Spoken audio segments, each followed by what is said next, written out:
Hello! Welcome to Gutter Trash 10th Anniversary Special.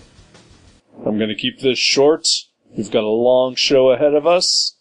But this year, this month, as you're listening to this, is our 10th anniversary. And we wanted to do something special, so we decided to invite a couple of our friends to hang out, talk about some nerdy shit, and we got a couple surprises in store, too. It's going to be a journey, and we hope you enjoy it. So here it is, the 10th Anniversary Gutter Trash Podcasting Extravaganza.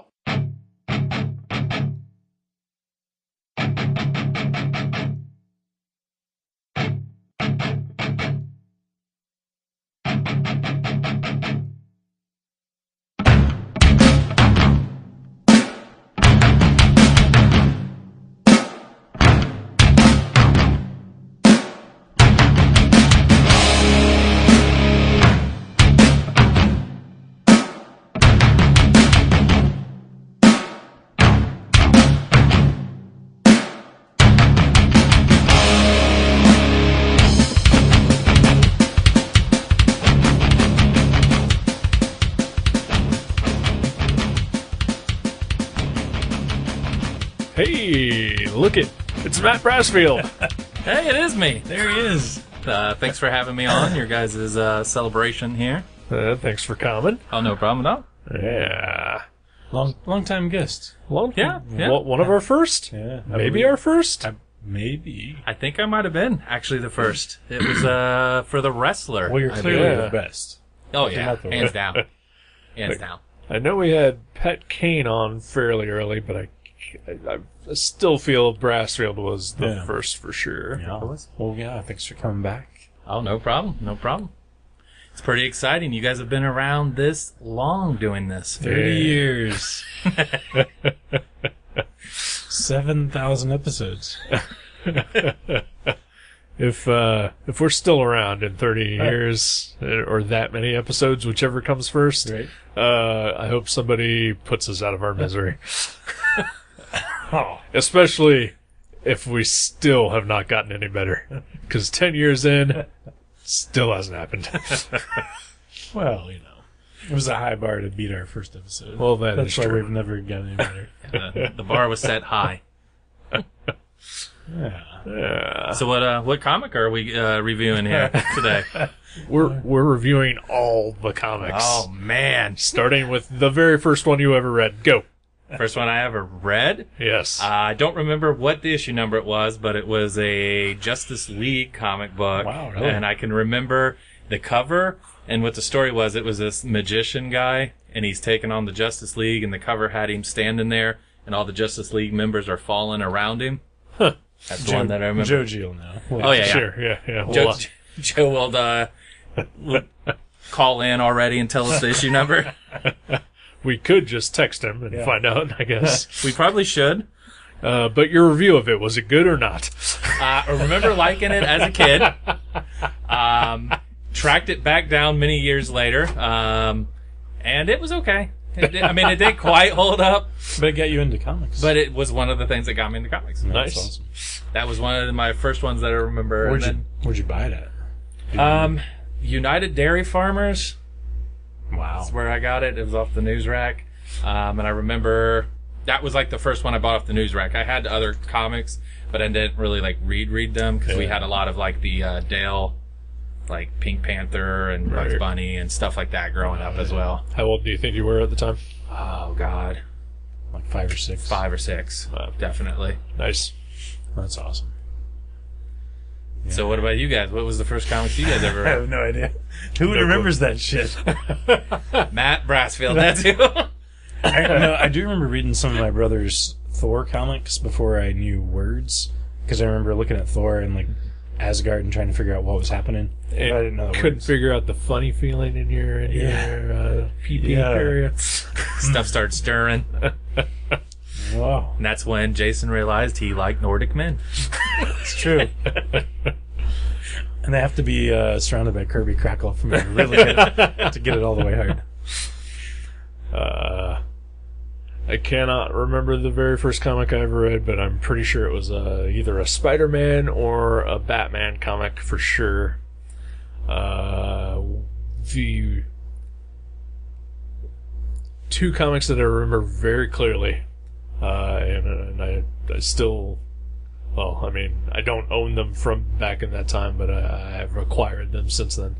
One was a Marvel team-up with Spider-Man and Frogman. Okay. With White Rabbit on the cover. Yeah. Oh, yeah. White Rabbit.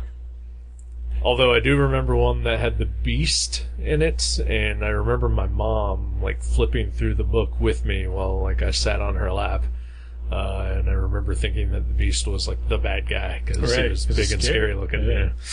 And only like years later did I figure out that, oh wait, he's part of the X-Men and an Avenger at the time. You know. But the other book that I remember is one that actually, speaking of Joe G, he actually bought for me a couple years back. And it was a Brave and the Bold featuring Batman and Superboy. Oh, cool. I think it was like issue 293 or something like that.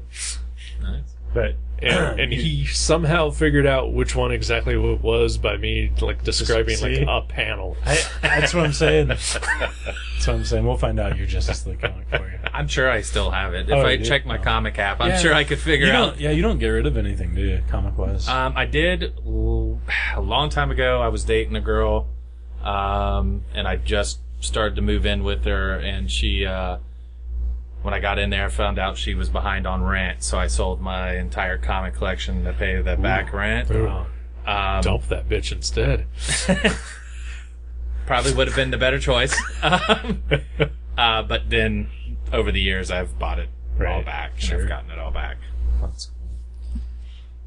So, do you guys remember what the first, superhero that got you into comic books? Would it have been Spider-Man for you? Would it have been, Thor for you because of looking at those? Or I don't know. I mean, Batman was my favorite when I was a kid, but I think I watched more Spider-Man cartoons than anything. Spider-Man and His Amazing Friends. So Spider-Man, the cartoon, was more of your gateway then? Yeah, maybe. I don't know. I think I read Batman comics too at the time because he was my favorite from as far back as I can remember. Had the Batman underoos and the lunchbox and all that shit. I remember like watching the Batman 60s TV show like in reruns as a kid. But also, Spider-Man cartoons were all on. Super Friends, Super Powers, those were all on. There are pictures of me, like, my 4th birthday party, like maybe even 2nd or 3rd, with, like, Batman cake and, like, a Superman cake, and, like, I had Spider-Man pajamas, so... But definitely, like, Superman, Batman, Spider-Man, Hulk. Those were the 4 that, like, pretty much cemented me as a comic fan. The Lou Ferrigno, Bill Bixby, Hulk show really helped propel me into it. I remember as well. being so scared of that show. Like, my parents would watch it with my brother, and I would be so scared that I would hide behind the couch when he would turn to the Hulk. Like, I really thought he was, like, coming out of the TV, because you know how they would, like, focus in on him, and he would, like, look at the camera, and I would just be like, holy shit, he's coming after us! I like how the good guy is who frightened you. Well, I didn't pay attention to the storyline. I was just like, scary. I remember, like, I have a very, very foggy, vague memory of, like, my brother taking me to see Superman 2 in the movie theater, and distinctly remember being scared of Superman. Because of his power. His power, like, he didn't talk much, like, obviously years later, like, I found out, like, he does talk quite a bit in that movie, but, like, just, he's so big and towering over everyone, and like, what he could do. Well, yeah, he could just break all of our necks with a snap of his fingers. Right? And that's the Superman we know and love now. Yeah. We fear and love him. Don't harm us, oh great Superman. I love the fact, too, that on yours, Superman is who frightened you, not General Zod. Yeah. Like, General Zod, who was doing the bad things. Like, yeah, obviously I've seen that movie multiple times since then, but, like, from, like, if I can pinpoint that memory, like, I don't remember anything but Superman in that. Right. And he was just frightening to me as like a 2-3-year-old, funny. whatever, yeah. Now I don't feel as bad about shitting my pants when the Hulk out. Oh, I didn't shit my pants. I think I honestly did once shit my pants when the Hulk hulked out. I'm pretty sure I did. But, you know, I mean, you've shit your pants as a 41-year-old, yeah. so. Yeah. Yeah. When I found out Brassfield was coming tonight, I got scared for a second and shit my pants. He did.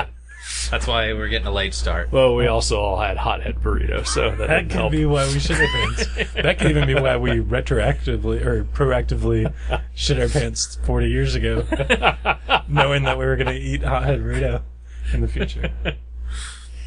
It's a local burrito chain if you're listening from afar. It's like a Chipotle, but like Out of a worse can. quality. Out of a yeah, can, yeah. See, I don't know. I know this sounds weird. I actually kind of prefer Hothead over Chipotle. And the reason being is because there's at least choices.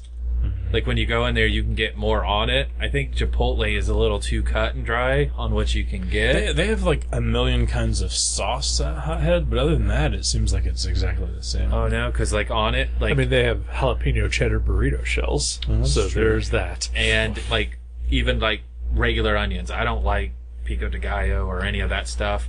I can't go to Chipotle and just get regular onions. You'd have to get it in like some sort of mix. There, I can just be like, hey, I just want onions, and they can Okay. just put onions on it. Well, you're a monster. true. And, that's what happens. That's why I have to eat at Hothead. Now we know. We're finding out all kinds of things. We're actually, speaking of onions, we're peeling you away like an onion on this. We're like the Dateline of nerd True. podcasts. It's true. Just the multiple layers are coming out. Wow. Do you like guacamole? I saw you got guacamole, I do like guacamole. even though it cost extra. It's only $1. Come on. It was $2 because I almost got it, and it was $2. Mine. She only charged me $1. What? Ladies love Brassfield. Maybe that's what it was. She only charged me $1. Wow. She even said, I was like, can I get guacamole? And she said, oh yeah, it'll be $1 extra. And I said, okay. Man, I just skipped that whole thing because guacamole's gross. No way. It blends so well. well, yeah. Do you remember when you first had your first guacamole? I do not. But I know it was fairly recent. No. Because originally, like, I know I had like a little tiny taste when I was younger, and I did not like it. I didn't like it at all. But I don't think I ever heard of it until I was 20 or 25. Probably the same. And one taste, and I was done. I love guacamole. it's good. Especially when I make it. I make the best guacamole I've ever eaten. Like, I don't think it's the best guacamole in the world, but I know exactly what I want out of guacamole, and I do it. Jason Young's world famous guacamole. right to I've never- gutter trash and get some. I've never had better. I could eat, like, a bowling ball sized bowl of my guacamole. That's a lot of guacamole. Yeah, it is. Maybe too much guac. It would make me shit my pants. Full circle. And it's green like the Hulk. It is. Oh man! Yep. Now we're peeling away your layers of your onion. Maybe that's why I like guacamole so much, because now I have dominance of the thing that scares me most. I can control it. Still crazy that both of you scared of Superman, scared of the Hulk. Well, who were you scared of when you were a kid? You had to be scared of something. Was it Not- Freddy? Jason? Not really. Mike Myers? I was a very strange kid. I mean, I What? was. I know, believe it or not. I mean, even when I was really little, I was like the weird monster kid. Oh, yeah. You know, so I'm sure. I believe it. you know, I was always into comic books, into horror movies. Were you scared of, like, I don't know. I can tell you. Figures, I can or- tell you two things that scared me when I was a kid. Okay. One was at Fantasy Farm when I was real little. You remember how they had the petting zoo part of it? Uh-huh. And for some reason, they had this giant, big-ass buffalo in the petting zoo. Like a real one? Yes. Okay. And my dad was like, oh, it's okay. You can go over there and pet it. And I'm like, I don't want to go over there. And he's like, no, go over there and pet it. So as I'm walking up, this thing is like snorting and everything. And the moment it snorted, I was out of there. I'm like, nope.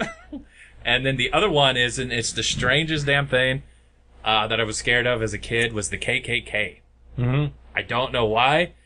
I grew up with parents who never We're taught. racist. Well, no, never taught me to look at anyone different. And I remember going to a store, and on the payphone there was like a little pamphlet, and I took the little pamphlet down, and it had a KKK guy riding a horse, and I just thought it was like a drawing of like a comic, you know, Right. like, oh, this is cool. And I showed it to my mom and dad, and they were like, oh, no, and they took it and they threw it away, and then they had to explain to me like what that was and what these people were, right? Wow. Didn't understand like why would people hate people for skin color and all that.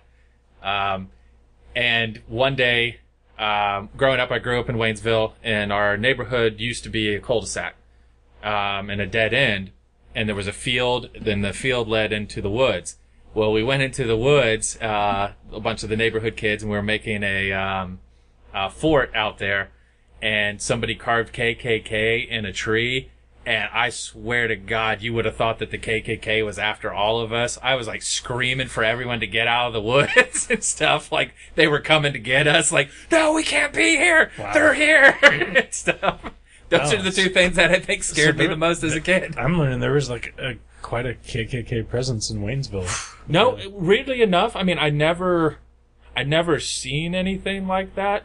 Other than the pamphlets and all the trees. No, the pamphlets was actually in Kettering. Okay. Because we Oh, would, that makes sense. yeah, we would have to drive here because Because this is where the Klan was.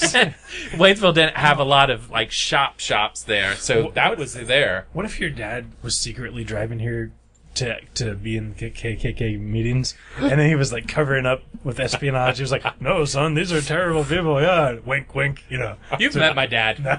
I think my dad would punch a KKK member. No, I don't know. But I mean, every time I see him, he is wearing that white hood. Oh yeah. Dressed like Casper the Ghost. What? No, What? now that you say that. No, yeah, no. Your dad's awesome, and I'm sure he's never been a closet racist. Oh no. And that's No, the he thing. is just open. And that's the thing. It's just like I don't understand any of that stuff. So Unless your skin's green like the Hulk, then that's fucking scary. I seen more. Speaking about the KKK thing, I seen more like satanic things in Waynesville than I ever did like any kind of hate Like- groups. Yeah, but that's awesome. Oh yeah, no, believe me. Like me and my brother were like obsessed, like with it. Was it like candles, or was it like Oh, no. murdered On our Dead way- cats on trees. on our way walking, even home from school, because we lived close enough that we would just walk to and from school. Sure.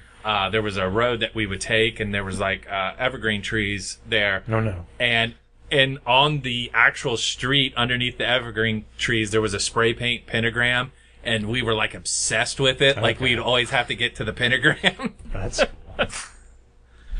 That's funny. But I'm not Satanist. So No. No. I'm just obsessed with that stuff. Yeah. So besides Hulk, what scared you? So there was an episode of the TV show Amazing Stories, where I think this honestly is where my lifelong claustrophobia has come from.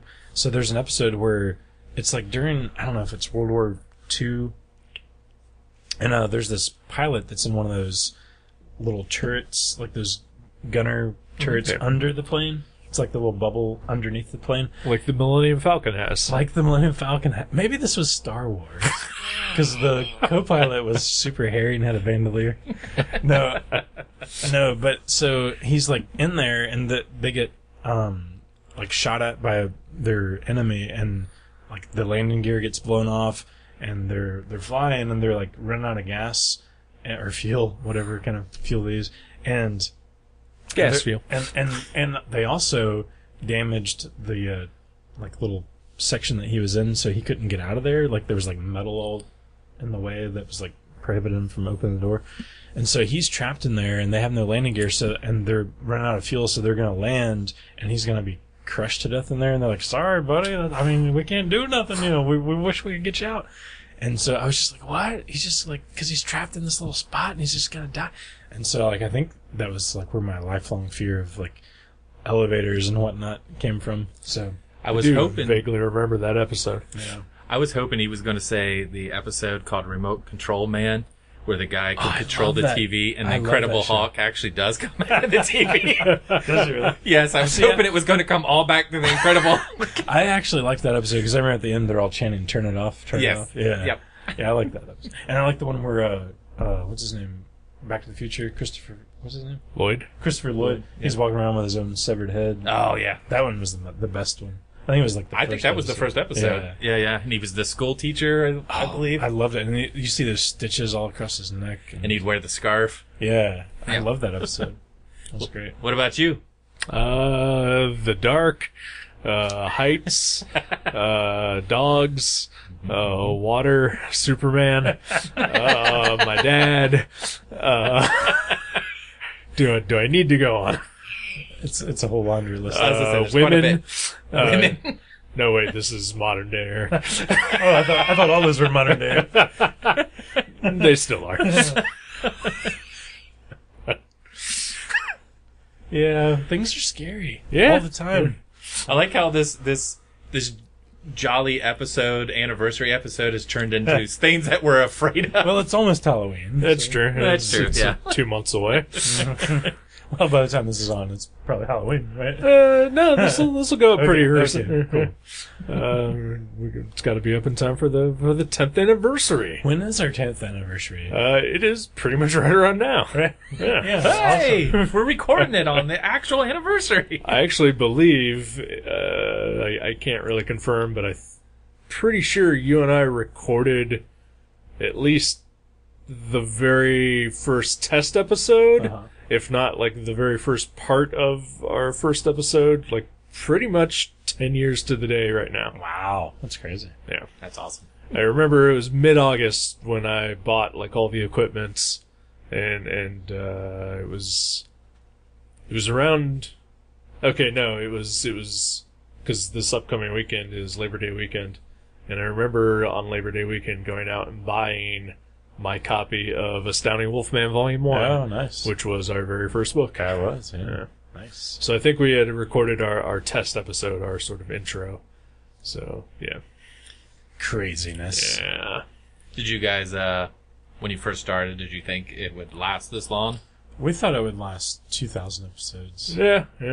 I also thought we would have, a bigger audience than 10. I honestly thought we might do like a half dozen episodes and we'd be bored. Yeah. I was like, yeah, because we're probably bad at it. Yeah. Well, we're definitely bad at it. But for some reason, it didn't stop us. Yeah. We've kept going, except for one or two times. Yeah, nervous breakdowns happen. Sure. No, clearly we're not good at this. Like, we don't interview or whatever well, or even, like, speak with smart words. But Clarity. But I do enjoy all the books that we've read, because there's a lot of books that I actually love, like, that are some of my favorite graphic novels that I certainly wouldn't have ever even picked up off the shelf if you hadn't picked them. So that's likewise. Yeah. That's my favorite thing about that. Yeah. And it also, I mean, when you guys did movies too, I'm sure there's movies that neither one of you guys would have probably watched. Me more so than Without him, because he hates movies. I'd say at least half the movies we watched I didn't enjoy. Yeah, I would say those were the ones you picked. Probably. I have bad movie picking abilities. But any day of the week, I'd rather read a comic than watch a movie. Just any day. I miss doing the movies, and I'm eventually going to get back to doing that without you. Sure. I just gotta stop being a lazy fuck. That's pretty much what's holding me back. So for all of our segments that we're doing, I've arranged sort of a little game of sorts. Oh. So a couple weeks ago, Mr. Brassfield, I had asked you to pick a month and a year between 1992 and 1999. Mm-hmm. And you gave me September 1995. Mm-hmm. And I didn't tell you what for. So over the past year or two, I have been collecting, mostly for free, old issues of Wizard, the Guide to Comics. Oh, yeah. And so using the month and year that you picked, I found the corresponding issue of Wizard in my own collection. Cool. And I thought it would be kind of fun if we kind of went through a couple things in it. Talk about shit that happened in 1995, September of 1995 in the world of comics. Yeah. So the hot topics of 95 Yeah. in September. But, All right. I'm excited. So this is the issue. It's issue number 49. Oh, It's X-Men. got an X-Men cover by Joe Madriera. Oh, Nice. I started to say it was at Matsuda, but yeah, it's Madriera. Madriera. Madriera. Yeah. Joe Mad. Oh, It's a fold out. It's got Nice. some couple of X-Mans there and a couple of their villains. Nice. Yeah. It's pretty cool. So I thought, this might be a little fun. You can kick up some conversations, hopefully. oh yeah. Let's see. Not that we are lacking of any conversation, but I went and highlighted a few things that I thought might be fun. And so going through this, the very first thing that I thought would be cool to talk about is I know Brassfield is a big fan of Conan the Barbarian. Oh, yeah. Indeed. And so here's this page announcing the Conan vs. Rune crossover Nice. by Barry Windsor Smith that Marvel published in sometime in 1995. And I know that you and I had actually talked about this Oh, yeah. sometime back, and I had no idea it existed, even though I'm sure I read this, Years ago. 25 years ago, whenever the fuck this was. And you actually found that issue for me like did. a day later. But what's even cooler about this particular page is that down below it is an article about an up-and-coming hot artist by the name of Kyle Holtz. Oh, that's awesome. There he is. That picture is great.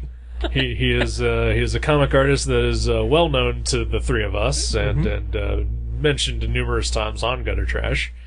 Locally based. But this article from 1995 is all about him just getting started in the comic world. Working for Malibu and whatnot. Yeah. Gosh, I he wish is Malibu would come back. 24 years old here. Wow. That's amazing. And this picture, I mean, obviously I wouldn't have recognized him. I would not either. have either. Yeah. No, not at all. Obviously he's much older now, but also bald and gigantic, much like the Hulk. Oh, I'm getting scared. Or like Conan. Okay. Kyle Holtz should play Conan in the Conan reboot. He is very Conan-esque, yeah. I mean, he looks like he might be in shape here, but he's definitely not as ripped as we all know him to be. He's a very fit dude. Yeah. He is indeed. So I just thought that was pretty funny. That's crazy. And all super awesome. Yeah. Especially since it is a guy that we have all met numerous times. I should pick his brain about working for Malibu. Since I love yeah. Malibu Fuck comics, yeah, it'd be yeah. cool just to talk to him about it. I'm sure he remembers some stuff, probably. Oh yeah. Yeah. I know that this picture, though, is the only time that I think I've ever seen him with hair. Or glasses. Or glasses, yeah. I think I've seen him with glasses before. Oh, really? But I know the first couple times I ever met him, he was always wearing a bandana. Okay. And then eventually he just, was bald. Yeah. So probably covering up the baldness. Who knows? Yeah. I mean, usually that's why people wear headpieces. Better they're into metal. A lot of metal guys. Well, yeah, and he those- seems to be pretty metal too. Yeah. So I don't know, just thought that was fun. that is cool. It's a great one. Thanks, Wizard. Yeah. Thanks, Bill Jamis. Is that his name? Bill Jamis? That's the former publisher of Marvel Comics. Oh, who's the Wizard guy? Jared Sheamus. Jared Jamis. Yeah, there he goes. How did I get those two mixed? Jameis, Sheamus. Yeah. I mean, I know Sheamus has other connotations for you, but Yeah, We've told that story. Okay, so here we go into some true meat. Oh. We have the comic book intelligence quotient quiz. Oh. Nice. From 95, I From don't know how good, 1995. we'd be at this. You were reading comics in 95. I was, sure. but Yeah. nothing Image. I checked out at Image. I was out. Doesn't say it's Image. Oh, I know. I'm saying if it's Yeah. Image stuff, I'm out. All right. So this is, of course, Wizard Magazine in the prime of Wizard Magazine. So there's always going to be at least one shitty joke answer. Oh, yeah, they always did that. Yeah, it was funny. Yeah, yeah. Hilarious. All right, so question number 1 is one that I'm sure that all three of us know right off the top of our heads. Right. Who killed Danny Ketch's sister? What? Danny Ketch had a sister. That's the Ghost Rider we're talking That's about. It was Blackout and his group. So the options are Johnny Blaze, Blade, Blackout, or really poor sales. Oh, It's Blackout. Oh. ha. I guess Yes, it is. I would have guessed really poor sale. All right. Blackout was a vampire. Was he the one from the Heart of Darkness that Punisher, Wolverine, Ghost Rider? No, that's Blackheart. Blackheart. Yeah. Okay, they were cousins. Best friends. Probably were. All right, question number 2. Which character has not returned from the dead? Oh, Now, of course. this is 1995. 5, yeah. So, Captain Marvel, Dr. Octopus, well, not yet anyway, the Wasp, or Spider-Woman. Ooh, that's a tough one. Captain Marvel. I'm gonna guess. Who was after Doc Ock and before Spider-Woman? The Wasp. I don't know. That's a tough one. I'll say the Wasp. It is Captain Marvel. Oh, wow. Because I don't think he came back for a long time once he died of that cancer because they made Yep. that big deal of that graphic novel. That is correct. All right. Number 3. The Fantastic Four's very first adversary was Doctor Doom, the Hate Monger, Yep. the Mole Man, Yes. Tom DeFalco. That's funny. We all know the answer to that. The freaking Mole Man, man. Fuck yeah. What was the name of the monster? Tom DeFalco. Do you remember? Was it the Mole Monster? I know you're or talking something? about the big green monster. Yeah, was it called the Mole Monster? I don't know. It may have had a name. It may have been like Thongor or something. Right. Some sort of Kirby name. Yeah. Okay, remember, it's Wizard Magazine. Number 4. I'd rather read comics than A. Wash my face. B. Fantasize about that girl in my 3rd period science class. You know, the one with the sweater. Whoa. C. Read. What's that? Or D.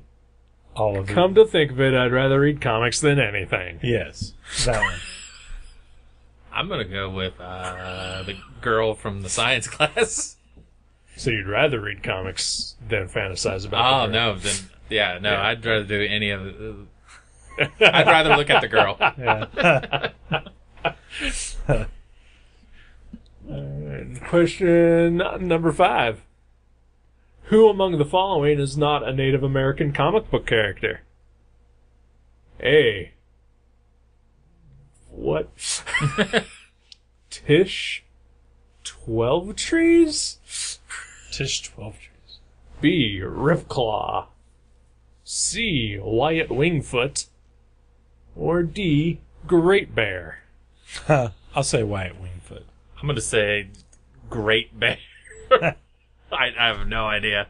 It is Great Bear. Yes! Oh, wow, man, you're killing it. Man, you're going to get a free Youngblood half out of this. Alright. Question number 6. To charge up his ring, the Hal Jordan Green Lantern said, "In brightest day and blackest night, no evil shall escape my sight. By the power of Grayskull, I have the power. Thing ring, do your thing. Give me the power to fly, the power to beat. Holy sweet bacon, this ring zams neat." That's the best. I'm gonna guess A. Yeah. Yeah. I'll probably say the Blackest Night thing. Although, it might have been the Grayskull thing, because that sounds familiar. That's gotta be for something. Yeah. As Batman's.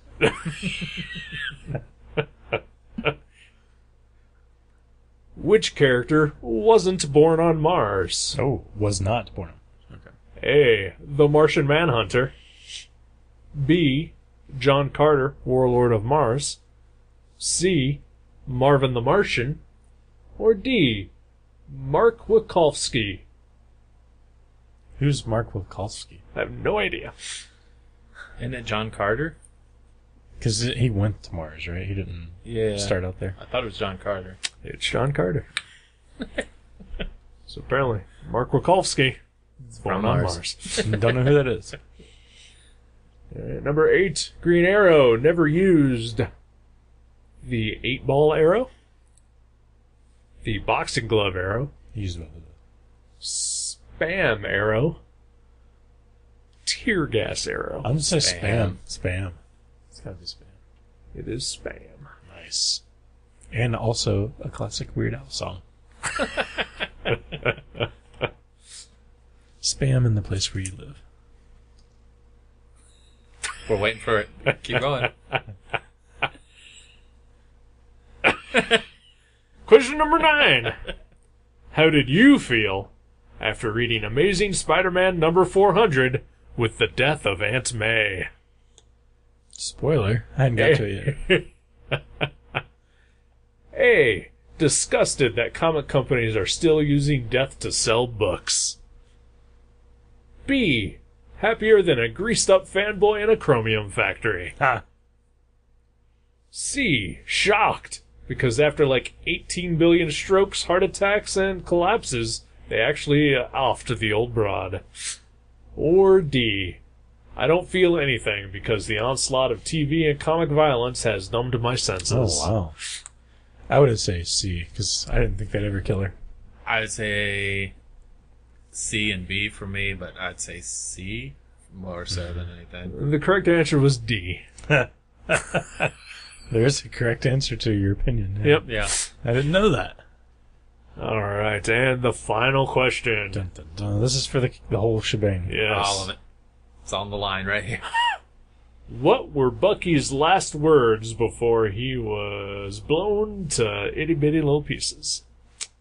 A. It's gonna blow. B. Cap. I've always loved you. C. Ah! Or D. I wonder why all them Nazis are running. It's gonna blow. I'm going to say it's going to blow, but I like the I wonder why all the Nazis are running. It is A. It's gonna blow? Yeah. Well, that didn't blow. That It was did fun. not, yeah. And I think our winner there was Matt Brassfield. Woohoo! We haven't went back through and tallied. And, No, but I feel like he had more correct I answers. feel like he had all of them correct, and I had Yeah. half of them correct. Good game. So that means you are now the new co-host. Yay! Welcome. Wait, what? That was what we're playing for. It. The next 10 years are you. All right. Alright, so then, let's see. So, another section I thought would be kind of fun is to see what the top 10 comics of September 95 was. Don't look over there. He's trying to cheat. He was peeking. Oh, I think he's going to read them to us. There's yeah, no way yeah. we would guess. So I'm gonna start at number 10. Is Lady Death number 1? Well, that makes sense. Was it the original number 1? Yes. That so makes sense. the yeah. miniseries or whatever. Yes. Yeah. Yeah. The Stephen Hughes art. Yep. Yeah, he was great. He was pretty good. better than that comic ever deserved, I feel. I agree. Yeah. And number 10, or 9, is Gen 13 number 1, The Variants. Oh, the one that had like 13 variants? Yep. That was that the first comic that had more than like a variant? Probably. I would imagine. Or, I don't know, 95? But 13 of them? 13 of them. I think it's the first one that definitely Yeah, had. because X-Men number 1 had like 5. Yeah. Definitely had ridiculous amounts of variants. And I think the one that has like... Although Marvel has done a few this year that had multiple variants. Yeah. Like 30 variants. But I think the Justice League of America from a few years ago had all 50 state flags. There's that, yeah. So that was like the biggest one I've ever seen. Wasn't there like 100 for Star Wars number 1? The Marvel? There was at least 50. Yeah. So yeah, they at least tied the Justice League. If not. That's ridiculous. I know, all the new Marvel number 1s, the Legacy number 1s, have been like 30 variants. Right. Why? I know. Why? I got an app recently that like you can log your comics in. Brassfield mentioned it a while back, and like some of the like most recent number 1s or whatever. Like if I scan them in, like it brings up every variant to it, and I mean there are sometimes like it goes through the whole because it's like 1A, 1B, 1C. It goes through the whole fucking alphabet. Yeah. Just to try to find the one that you have, What if there's more than 26? So they just A, B, Yeah. Is it 26 or 36? 26. Okay. Yeah. You should have kept your mouth shut. I know. Okay, there's 36 numbers and there's 26 letters. See, I got it. Yep, nope, you're right. Alright, so the number 8 top 10 comic was X-Men Prime number 1. Oh, the orange shiny cover with Wolverine on the front. Yeah. Oh, I remember that I cover. think the only one I've read so far that I can remember reading is Lady Death. Yeah. The rest of them, I'm like, read it. I read. Yeah, I think Lady Death's the only one of those I read too. I love that X-Men cover. 3 for 3. You read all of them? Yep. Which one was the best so far? Lady Death. Because the art. I actually enjoyed it too. Yeah, okay. Number 7, Vengeance of Vampirella number 1. I've read that. I did read that. That had like a red foil blood cover, right? Yep. Yeah. I also read that. Was that a Quesada cover? Yep. Didn't they do Nice. a variant too where it was blue? The blood was blue? Did Probably, or Yeah, maybe blue a second printing. Yeah, I just remember there being a blue one too. It was a variant exclusive to police stations worldwide. It's terrible. Number 6, X-Men Omega number 1. Oh, which one was that? What's the cover on that? Is it the blue one? No, it's Alpha. It's bluish. It's got a, I want to say, Romita Jr. cover? Let me see what it looks like. Oh, that one. Okay. Yeah, I never read that one. These are all post Age of Apocalypse, aren't they? I think so. Yeah. I think so. Number 5 is Gen 13 number 1. Again, The original miniseries. I never read that one either. I never read any Gen 13. No. Again, I am batting 1,000. Wow. Yep. Read them all. Number 4, She number 1. I never read that either. Bill Tucci's. I've read that, and I still have. Was I that have it in my was that collection now. good? Was that good? I heard it was good. I They're never okay. read it. Oh wow. They're okay. Is it like more like action or is it more like? A lot of the talking. There is action, but it's like more of a talky book, and it of course plays up on the '90s Just the femme sex fatale. appeal of. I always heard female Bill heroes. Tucci, people praised him, and like I had nothing against him, but I was like, I don't get it. Like, there's nothing about his art that drew me in. Yeah. I mean, it was pretty, but I think as I've seen it now, like, it's definitely not anything that appeals to me. Plus, it was spelled wrong. Well, that too. Yeah. My only memory of She, because I've never read it. There was a comic shop that I was going to at the time. I can't even remember the name of it. It didn't last very long. It was like in a weird shopping center where, like, it's actually where I go do my laundry mostly now. Was it the Final Frontier? It was not the Final Frontier. Because that was next to my parents' house. Oh, But it was something similar to that, maybe. It was the penultimate frontier. Yes, it was that. Yeah. But I walked in. I was just looking for comics or whatever, and the guy was like, "Hey, have you ever heard of this book?" And he like pulled She off from the shelf. I was like, "No." He was like, "I hear really good things about it. I think it's gonna be big. It's gonna be huge. Like you should pick it up. Especially like if you're getting anything for like value or anything like that."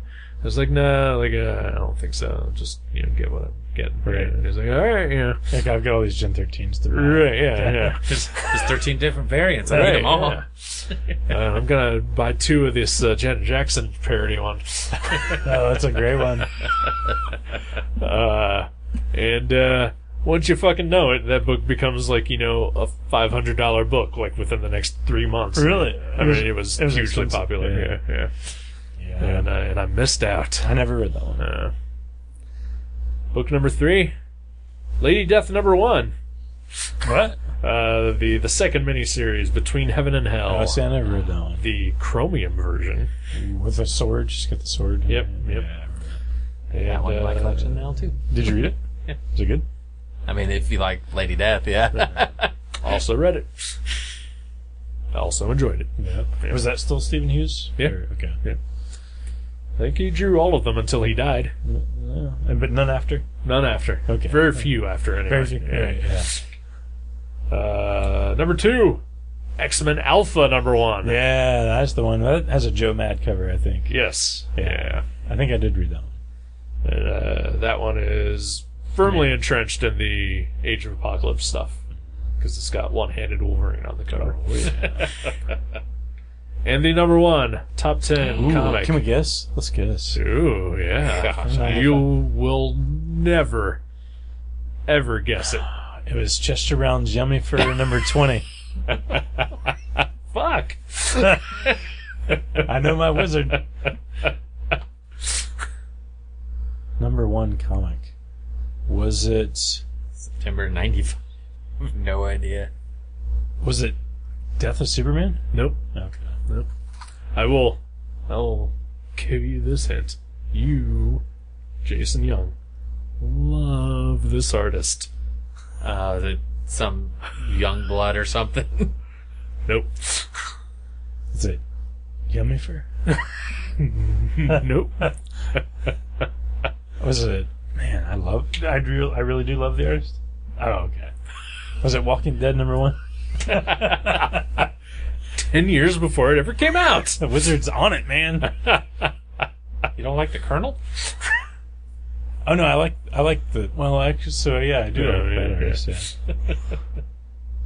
No, I don't know. I Give up? Yeah, I have no idea. Okay, so the writer is Stefan Petruka, and the artist is Charlie Adlard, It is the Walking Dead artist. I was pretty close.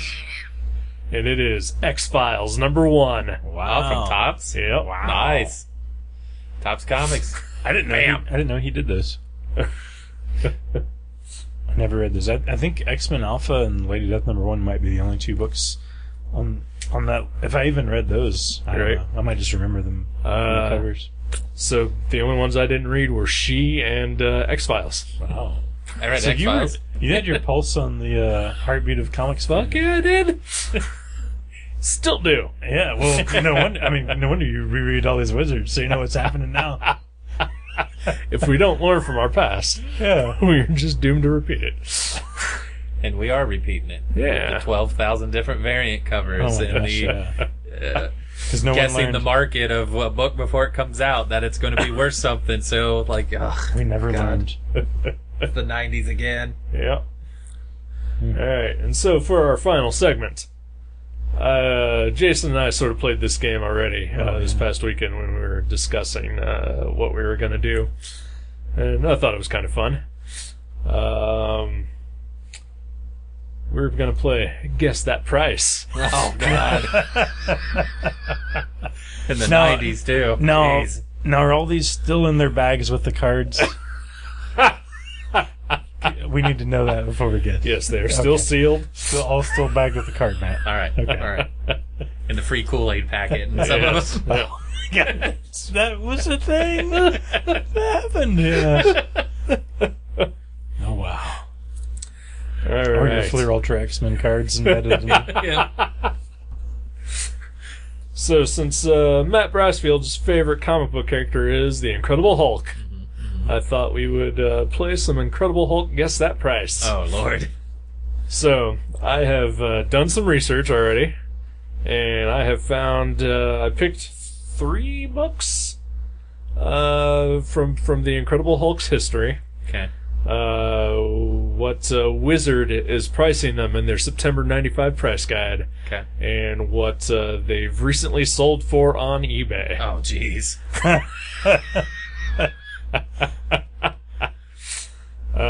When Jason and I did this last weekend, I don't think either of us got any of them right. Yeah. Are we doing if it was sold more on eBay or less than what it was booked for? Are we doing it that way? Just guessing. I'm guessing the actual value. Oh Yeah. God. I'm going to ask you what you think the value was in 95, and then what you think he went for now. All right? All right. All right, so I went and picked the very first issue of The Incredible Hulk, Okay. the original 6-issue run. Okay. Issue number 1. What did it go for in 1995? This is the first appearance of the Incredible Hulk. And are, Yes. what are we doing? Is it this condition, the top near condition? mint. Near mint. Near mint. Yeah. Okay. And in the case of eBay, it was just whatever I could find. I would say back then probably 8,000. I would guess way lower. I haven't looked at the Hulk one, so Right, I right, would yeah. guess too. Yeah. I'll guess more like 500. Matt Brassfield. On the fucking nose. $8,000 No in way! 1995. Oh yeah, you got to think that's the first I issue know, of but that, and you got to think the inflated prices of the 90s on top of it. That's crazy. So, what did it sell for on eBay recently? More, I would say more than 8. Man. Of course, he might have found a lower grade copy on there. You never know. No, he said he's doing it as the same as the same. Well, right? no. Because, Whatever. if you're on eBay, it's just whatever's there. Yeah. Oh, okay. And I will tell you this, I only found 1 copy on eBay that sold. Wow. Can you give me a hint of the grade that it would have been? The grade was a 5.5. Okay, Ooh, so okay. Mid-grade. middle of the road. I'd say 10. I'll say 9. Way off. 25,000. Wow. Insane. For a comic book. Yeah. It is slabbed in plastic. Okay, well then yeah, I'd pay 25. And yeah. it is your Still back fear. We're talking about I know. I Come back to the Hawk. don't think I'm not scared as hell right now. Scared as hell that it sold for $25,000. And that one wasn't even bagged with a card. No, You know? or They didn't do it back then. No Kool-Aid back No then. variants. No. or bagged with a free Jello comic. No.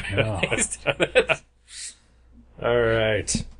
So I'd say probably the second most famous issue of The Incredible Hulk ever is issue 181.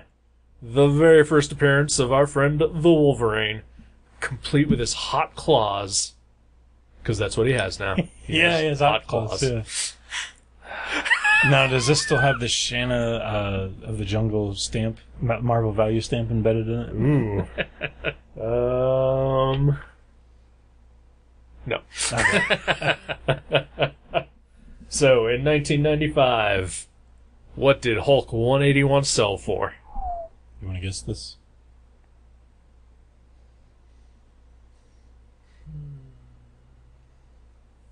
Wolverine was pretty hot. 2,000. I'm going to say 1,200. In 1995, the value of that comic was something that I think any of us would go ahead and decide to buy it right now.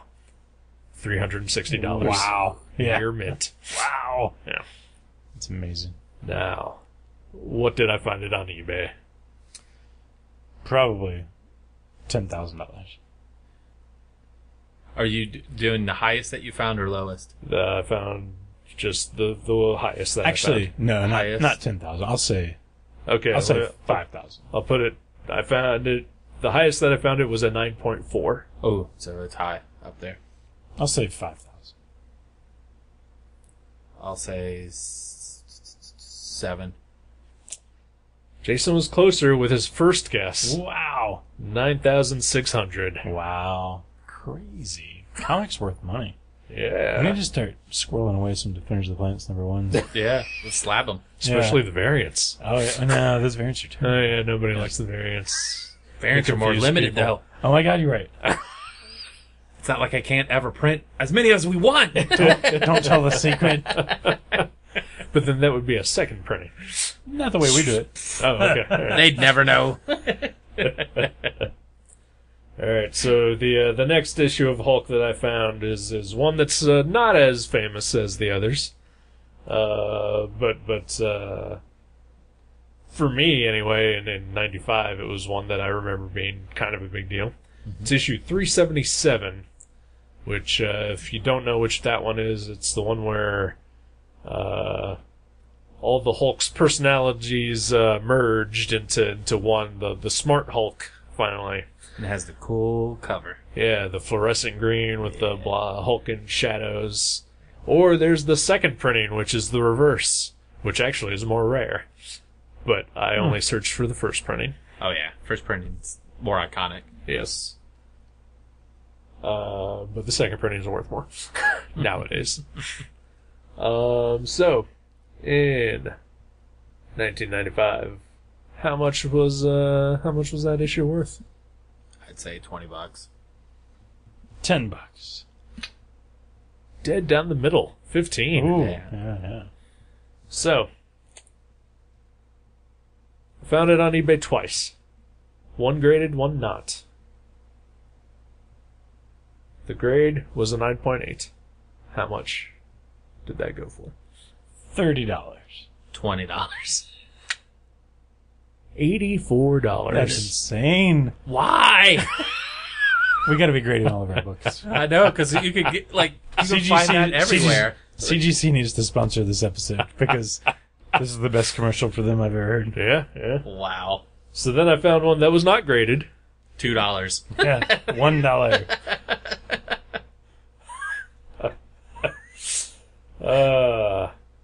I'm just gonna say, more than either of you would be willing to pay. Yeah. $6. Yeah. Woo. I think I got my... Was that free shipping though? Probably not. It was probably like $6 shipping. It's amazing. The shipping will really fuck you on eBay sometimes. Oh, yeah. Yeah, I've seen people sell $5 comics plus $25 shipping. And it wasn't from an international seller, just hoping that people wouldn't notice and just, Pay that. yeah. Wow. Yeah, no thanks. Yeah. So just for funsies, I went and picked a couple of what I would consider probably the modern day hottest comics that you can think of, Defenders of the Planets #1. aside from Defenders of the Planets #1. On sale now. On sale now at any of your local Dayton comic book stores or online at... SparkleComics.com. There you go. It's Defenders of the Planets, written by Matt Brassfield and Jason Young, drawn by Jason Young. Yep. Issue #1 has had a variant cover by myself, and you Yeah. can't find that anymore. It's rare. Yeah. Sold out. Yep. I'm actually thinking about now getting mine graded. Yeah, Yeah. you should. Especially, will CGC grade something like ours, where they Yeah. don't know the print run and everything? Yeah, they would. I don't know. Why wouldn't they? I mean, don't they? I don't know. I mean, I would have to have both of you fill out the certificates of authenticity Well, for the sure. autographs. Yeah. Yeah. Sure. We can do that for a nominal fee. Sure. Yeah. Yeah. All right, so I looked up the first appearance of Deadpool. Ooh. In 1995. How much was that going for? Probably like $10. I want to say 50. Matt Brassfield, pretty fucking close. $9. Wow. You gotta remember, he wasn't that big He was back still then. I mean, he was popular, but he wasn't like it is now. So, what did a 9.8 graded copy go for on eBay? $500. 6. $8.20. Insane. What did an ungraded copy go for on eBay? 200. 150. $377. That's crazy. Why are you people spending money on this? That's crazy. And so, I also decided to look up the first appearance of Harley Quinn in comic book form. Now, I actually know this one. you do. So for Brassfield, I'm out on this one. it was not an in continuity comic. It was Batman animated. Yes, Yeah. Batman Adventures number 12 is that issue. Probably back then, probably like $4. Do you remember the price? I think it was $2. It was $2. Yeah. So, how much did a 9.8 copy go for on eBay recently? 3,000. 3,000. Because it's stupid numbers. I'll say, everything we guess is low, so I'm going to say 5,000. You guys overjumped this one. It went for 1,800. So, way Yeah. too much. More than it should. How much did an ungraded copy go for? So you said 18 was the 98? Yes. Probably 300. No, I'll say 900. Jason with the close. It is 816. Yeah. Would you pay that for that? I that was me that bought it for 860. I just bought it on my phone on the way over here. It's under your bird cage right now. Wow. Craziness with the prices. Yep. Yeah, that's silly. So that Can we is, not repeat the 90s, please? it's happening. It's I already, know. That's it's what too I'm late. saying. Yeah. Like, can we not do this again? It's too late. Do you mean the podcast? Did I start in the 90s? Holy shit. It feels like it sometimes. I'm just saying, like, comics should be enjoyed, not bought as collector items so you can flip them and... I mean, I understand, like, preserving, like, ancient comics, but Oh, yeah. stuff all the way. that's like that plentiful, and it's just like people worrying about like color breaks on the corner, and it's just, Yeah. Well, and it's ridiculous. It gets to the point now where people who actually are buying them because they enjoy to read them can't afford them because somebody thinks that a TV show or a movie is going to have this person in it, so they hoard them and make the market and the price go so damn high that it takes it away from the people who actually are buying them because they want to enjoy it. I mean, the majority of those books, though, that are reprinted, and which is great. But as far as like getting a first, if you're like just collecting them because you like them and you want to first print it in your collection, it does get pricey sometimes. Well, it's like Werewolf by Night. Love Werewolf by Night. Used to have the whole run when I had to sell my comics, trying to get them all back now. And now, because it's the first appearance of Moon Knight, now that comic is in the hundreds of dollars. It's because Moon Knight is great. Oh, And agreed. There's no arguing that. But when I was buying those, you're talking probably late 80s through the 90s. Like, I probably bought that first appearance for like $2. Yeah. Right. And now, like, in order to get it in any kind of good shape, you're going to spend hundreds of dollars. I think that, though, was different than, let's say the most recent issue of, Spider-Man that has, some sort of weird mashup between, two different villains, and it's their first appearance. Right. Yeah. Now going for, like, $70 on eBay. Yeah. That came out a week ago. Or That, I think, is what's fucking, or even worse, before part of what is wrong with the industry. Right. or before it even hit, it's already going yeah. for 70. Right. Yeah, Right, yeah, that happens. Like, people will come in my work and request us to hold the upcoming issue of such and such a book because it has a first appearance, and after they leave, we'll look it up, and it'll already be selling for $12 on eBay, and it hasn't even come out yet. Yeah. We're like, that's crazy. No, yeah, that's ridiculous. Stupid. I mean, there are definitely worse things wrong with the comic industry right now than, speculation. But, it definitely doesn't help things. And, the cycle of it, going back to the 90s again is Oh, yeah. It's usually followed by a downturn. yeah. And, as it is, the upturn of comics really didn't No.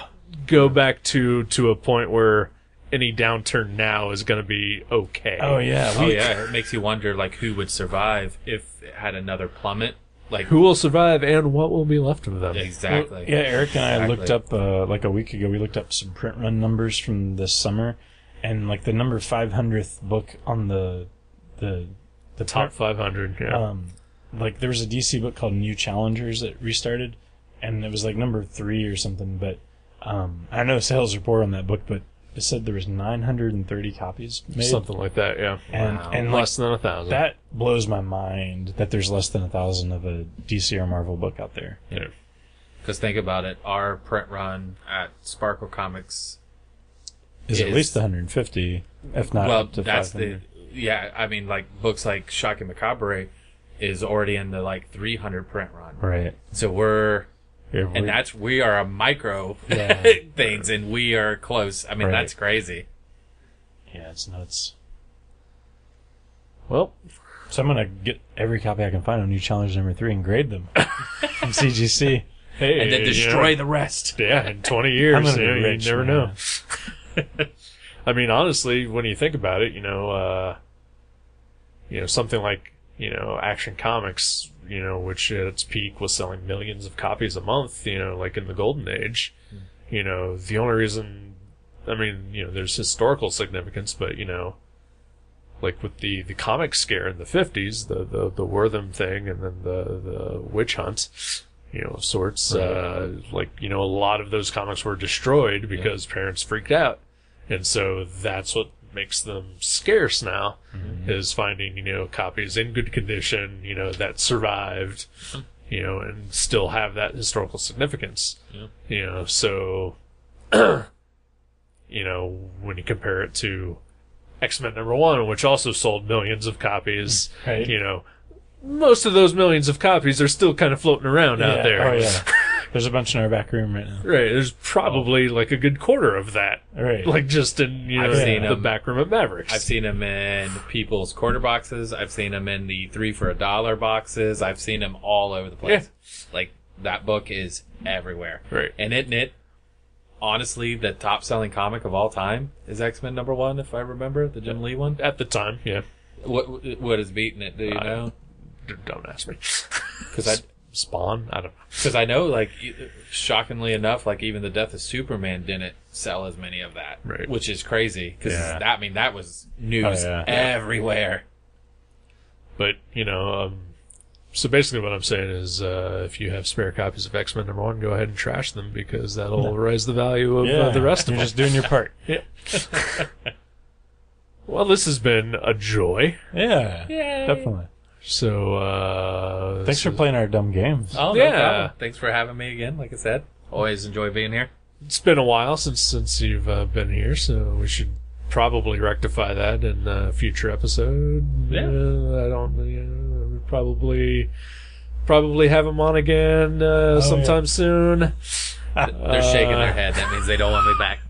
We'll have to get with our producers. It's all up to Yeah, them, yeah. but we love you. Yeah. Well, Whatever happens. Oh, it's yeah, because not I mean, our show. I would love to do like a regular episode where Yeah, we again, end up saying we'll the have to book get with you guys. permission from our producers and from our significant others, and make sure that the schedules all align. Right. And and our sponsors, of course. Oh, yeah. CGC. Yeah. Yeah. And the Incredible Hulk. Shit in pants since 1979. Matt Brassfield. Yes. Thank you very much. No problem, man. Thanks for having me. Thanks for being a friend and a fan for the last 10 years. No problem. All right. You're the man. We'll be back.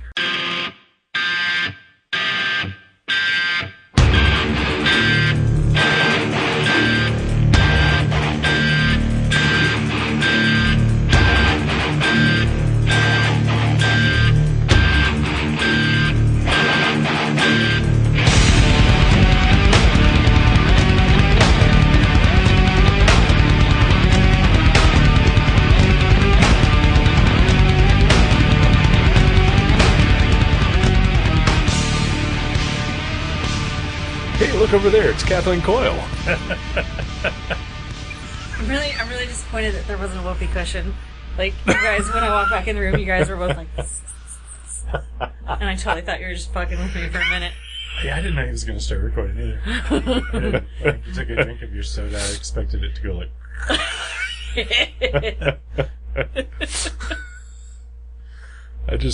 I wanted to get it while the motorboat was running above us. So, Oh, yeah. so I can filter it out. Yeah. Yeah. Well, welcome. Thanks. Welcome. Thanks. It's been a while. It has. Yeah. I don't remember when. Me neither. Yeah. Probably not Gutter Trash, right? It was the other podcast last time you were recording. Maybe? Probably. I feel like Seems like it's been a while since you've been on It Gutter Trash. definitely has been a while. I think one of the last Stupid Sexies we did was like the first Guardians of the Galaxy movie. Maybe. That was like 4 years ago. What did you do, Nightbreed? That was a Gutter Trash. Yeah. Yeah. That was when Jason was having his nervous breakdown. Yes. The first one or the second one? I feel like that was the first one. Okay. Yeah. Right on. Yeah. Well, welcome back. Yeah. However long it's been. It's good to have you back. Thank you. It's good to be back. And you're here to help us celebrate our 10th anniversary. Mm-hmm. It's crazy. I forgot. I meant to look up what anniversary, like what item you receive for your 10th, and I forgot. I think it's alcohol. Oh, yeah. It's not cocaine. Do you have cocaine? I do not. We'll make an exception. It's like not with tradition, but live and snort some meth or whatever. I Right. don't care. There's more. Yeah, I'm gonna stop Apparently talking. Eric already has. It's been a rough weekend. Trust me. Yeah. Yeah. Yeah. So what's happening? Yeah. Yeah. Yeah, like nothing. Yeah, me neither. Yeah? Same. Yeah? Yeah. I mean, nothing worth talking about on the Right, show. yeah. So let's talk about nerdy shit then. Right on, because adulting is for suckers. Uh huh. Yeah, we don't like it. It's not good. So, what comics have you been reading? Oh yeah, I'm curious. Have you been reading any comics? I have, your standard X titles, I'm not gonna lie. A lot of X titles. Like blue, red, gold, pink, yellow, all those. Puce. Purple. Yeah. Chartreuse, X-Men chartreuse. Yeah, I got Extermination. I was like, okay, no, we're done. We're no. Was it no bad? more. I'm just, like, there's too Oh, many. too many, okay. It's getting stupid.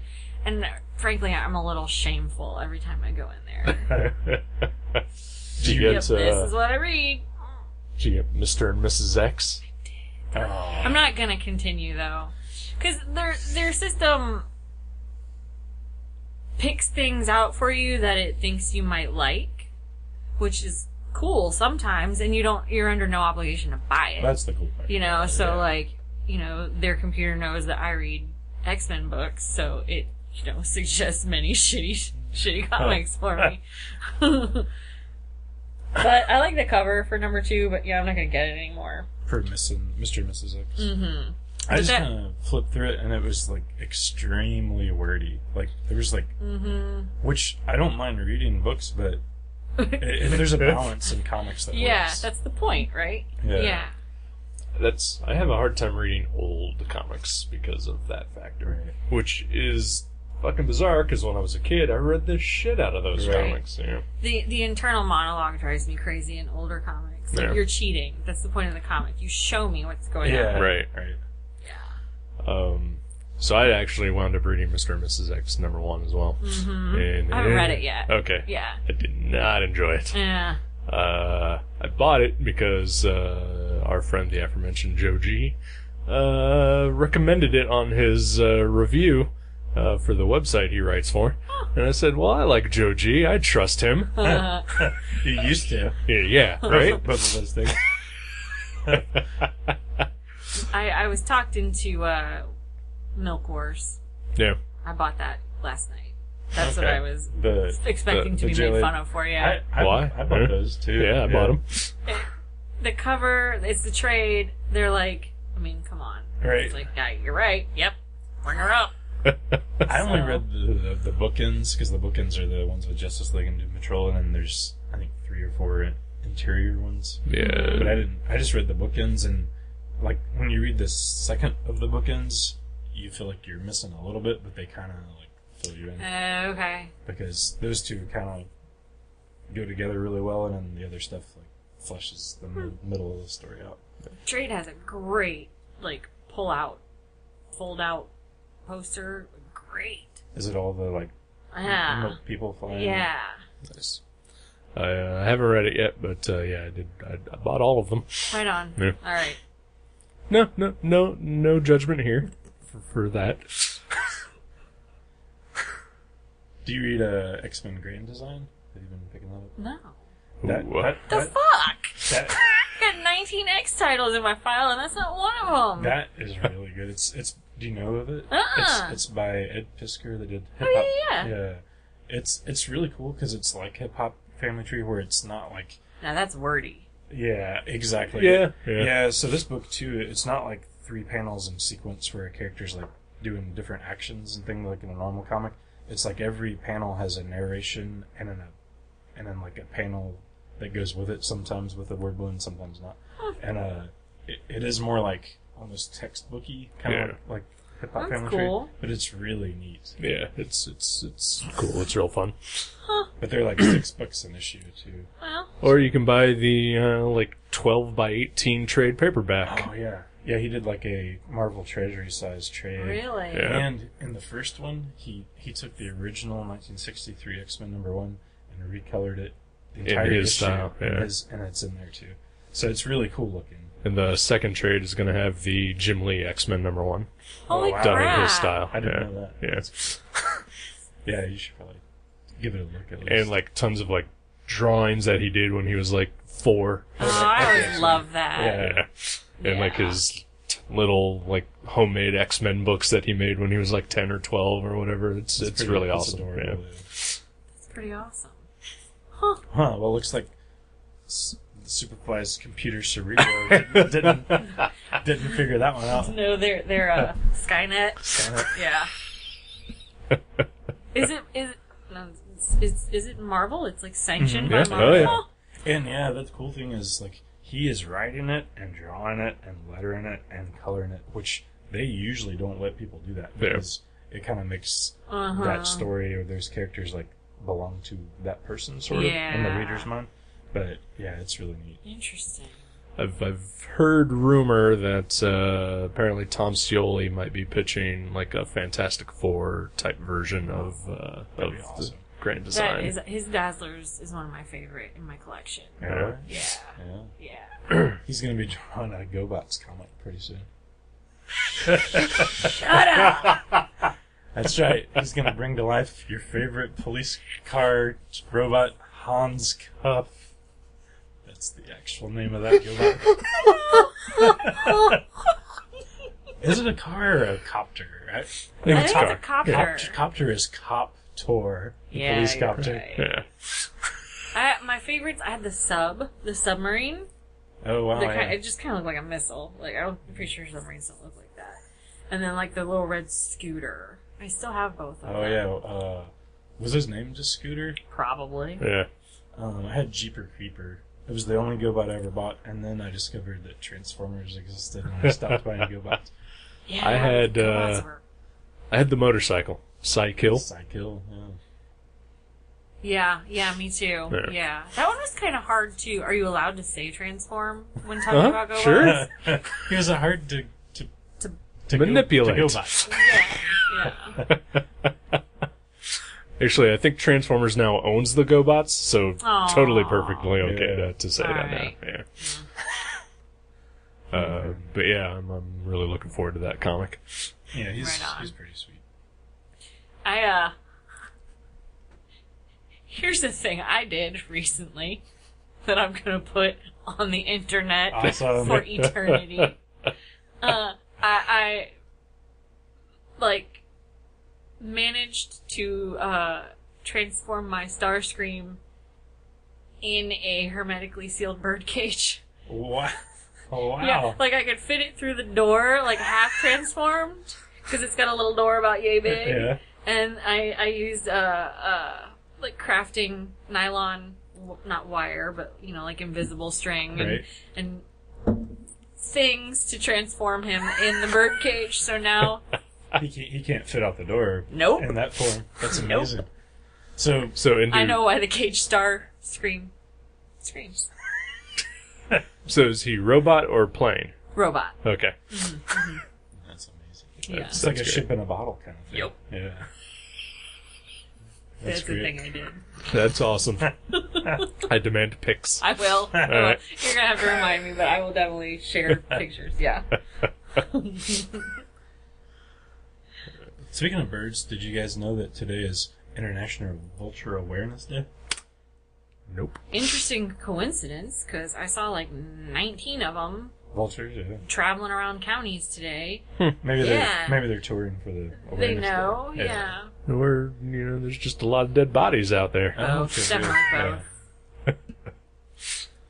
Yeah, I just heard that on the radio on the way over here. So, what did we think as Michael Keaton as the Vulture then? Yeah. He was great. Isn't he reprising his role? I think so. I think he's going to be in the sequel. Yeah, he was awesome. I mean, I don't know how they're going to make that movie since Spider-Man's dead, but, Yeah. That was weird. Timeline. When's the next Spider-Man coming out? Well, after Avengers 4. Oh, okay, well then it's fine. Yeah. So Black Panther was the key to knowing that none of that is final. What are you talking about? When they disappeared Black Panther. Right. What? Did you know? Huh?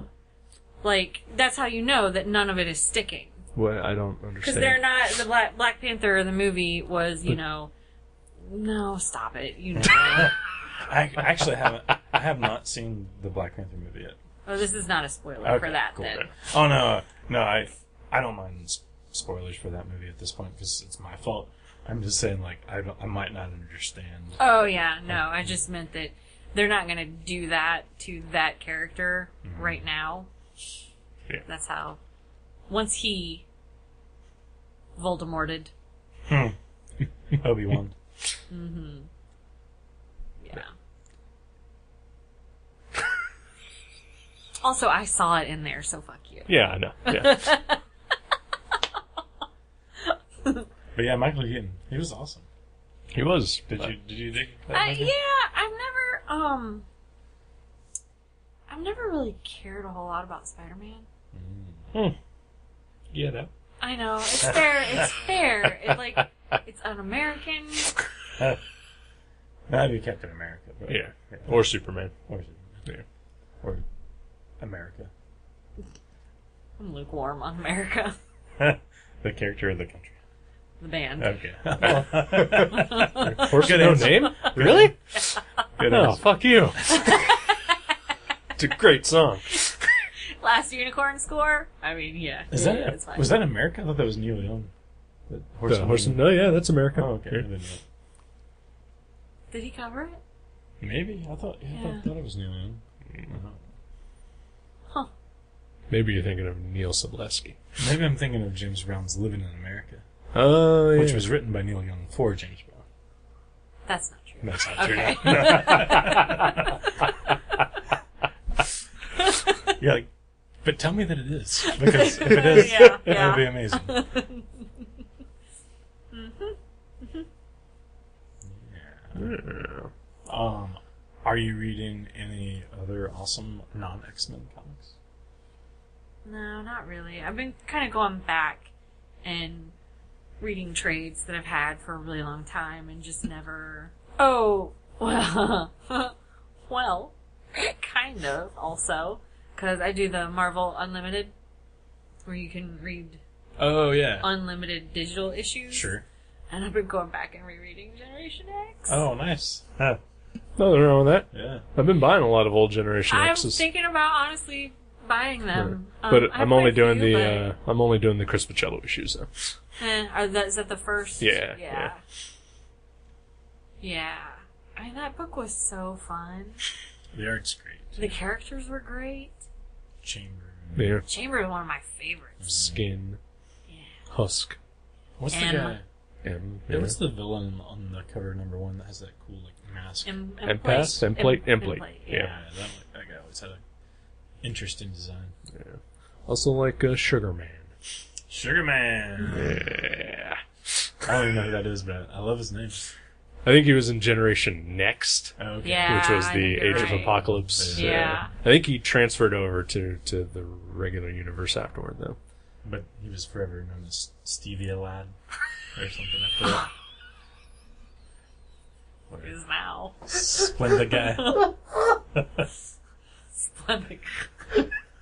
Yeah. Terrible. Sweet and low. Sacrilege. It'd be like a cloak and dagger kind of thing. Yeah. Sweet and low? Yeah? Wow, yeah. Like, that's all you need. It's gonna sell itself. People love it. It's like Peter David's Saxon Violins. That was a hit.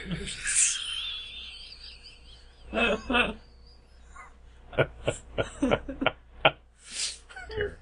about you guys? What are you guys reading?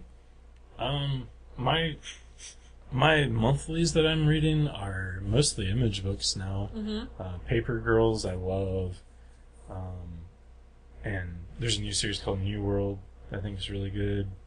And then a series called Gideon Falls. Those are probably my 3 favorite monthly books, and they're all image books. Right on. I think I got a horror book that I haven't read yet. It came out a month or so ago. Farmhand? Yes, Farmhand. That looks good. Yeah. By the Chew guys? Yeah. Or one of the guys? One of the guys, yeah. I picked up Farmhand. I haven't read it yet. Uh-huh. I've also been picking up, I'd say, the majority of what I read is from Image. Really? Yeah. But it's older, like Shadowhawk and... Shadowhawk, Youngblood, Prophets, Wildcats. Wildcats, Anything Cyberforce. anything with the blood in the yeah. title. New Wolf. Blood, Wolf, Blood Clot. Wolf Wolf Clot. Pool. That's gotta be... That's a good name for it. No, I've been getting Black Science. Oh shoot, I think I meant to grab that and I forgot. What issue is that on now? Like 30 something. Oh wait, no, that's not what I was thinking of then. Are you thinking of Black Cloud? Maybe. Which is on, I think, issue 10, and I think it's actually over now. Frick. Which means that there's 2 trades available for you to read Fair and be point. done with it. Fair point. Oh, I'm reading Saga. That's a non. Oh, yeah. That's the same writer as Paper Girls. Oh, okay. You would probably love Paper Girls because, Oh, yeah. like the first trade, it starts out like the series starts out set in the 80s, Uh-huh. and it's about these I think 4 newspaper delivery girls, and it's kind of like a Goonies style adventure, and then it just gets weirder and weirder. Yeah. And Matt Brassfield's in the first issue. It totally is. Right on. I think it's one of those like $10 image first trades. I think you would really like it. Yeah, That's absolutely. cool. Yeah. I think they've got 4 trades out now. Yeah. Huh. I don't that other store You can say the name. that I go to because it's closer. I think you've already said the name. Oh yeah, Yeah. I like Superfly. I actually did a store signing there recently. Nice, nice. I've never been, I never will. Yeah, we know. Yeah, Yeah. you're not a fan. That's Fucking fair. hippies. That's fair. They're not, Yeah, but they're good. surrounded by them. Exactly. They're So- a nerd oasis in a hippie land. Yeah. Yeah. They're doing a back issue for the holiday weekend, buy one get one free. Ooh. So I might pop out there Yeah. on my way home from Springfield. Well, at least flip through Paper Girls. I think. Yeah. I think you would really dig it. Cliff Chang draws it. Yeah, he's good. I'd also recommend, like, Snot Girl, probably you'd enjoy. Really? Yeah. It's Brian O'Malley. Yeah, from Scott Pilgrim. That might have been one I flagged in a previews. But the previews, the catalogs, the books are very overwhelming. Oh my god, Oh, isn't yeah. it? I'm starting to really dislike the way they do previews because for the longest time there was a separate Marvel previews, and now there's a separate DC previews. So, like, you buy the previews and you get these little supplements now. Mm-hmm. So it's like, and there's Free Image books. Plus, which Image Plus is a pretty neat book because they still have the image section in previews, but then the free image thing just has like interviews and whatever. Oh, that's good. And some comics. Yeah, it's pretty neat. But yeah, like DC and Marvel, I don't know why they do that, where they think, they need to have a separate preview. Because they're the big boys and they want to be in charge. That's just weird, though. No, it's annoying. Super annoying. I do still my online delivery thing, and even then, that's still sort of overwhelming. At least, especially like, I mean, it's rare, but like they have it broken out into categories that you can just select, like Marvel, DC, Boom, IDW, Okay, so Image. it's a comic. You don't do like a Marvel order from a Marvel. No, distributor. no, Okay, yeah, it's all just one. But they have it broken out. But then, like, once you get like the 6-7 big companies, then they have other, and then other has like, what is 90% of the previous catalog. Yeah. And at least they also break it down so that you can just go to like the toy section or the magazine section if you want to, which I don't. Or your superhero costume section. Yeah. I really like that you finally got every single Legionnaires costume. It took a while, but They look great on the wall. yeah, thank you. But they look better on you. Well, thank you very much. And what can I say? DCBS, great discounts. Yeah. I'm just picturing you in Legionnaire footy pajamas at this point. Why do you have to picture it? It's happening right now. Well, she's had her eyes closed ever since. No, that's true. She realized Okay. what was happening. I picked up Pearl last night. Your dog? No. But that's why I picked up the book. Kind of. Pearl number 1. Oh, that's The Bendis book? Yeah. Speaking of, you still have my I aliases. do. Man, I should have brought those. Son of a bitch. I don't think things through. It's fine. I didn't think either. Right on. So what's the deal with the series Pearl? I can't remember. I'm confusing it with Scarlet.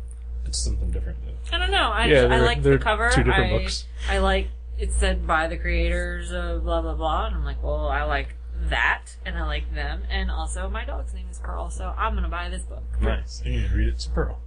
Probably not. No. Yeah. She doesn't like sitting still.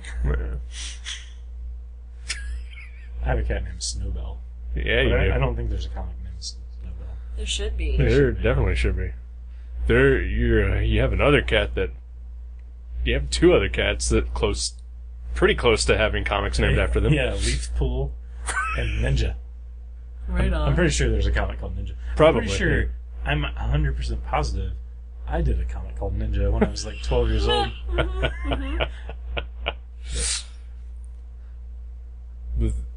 That said, there should also be a comic called Edna. Edna. Yes.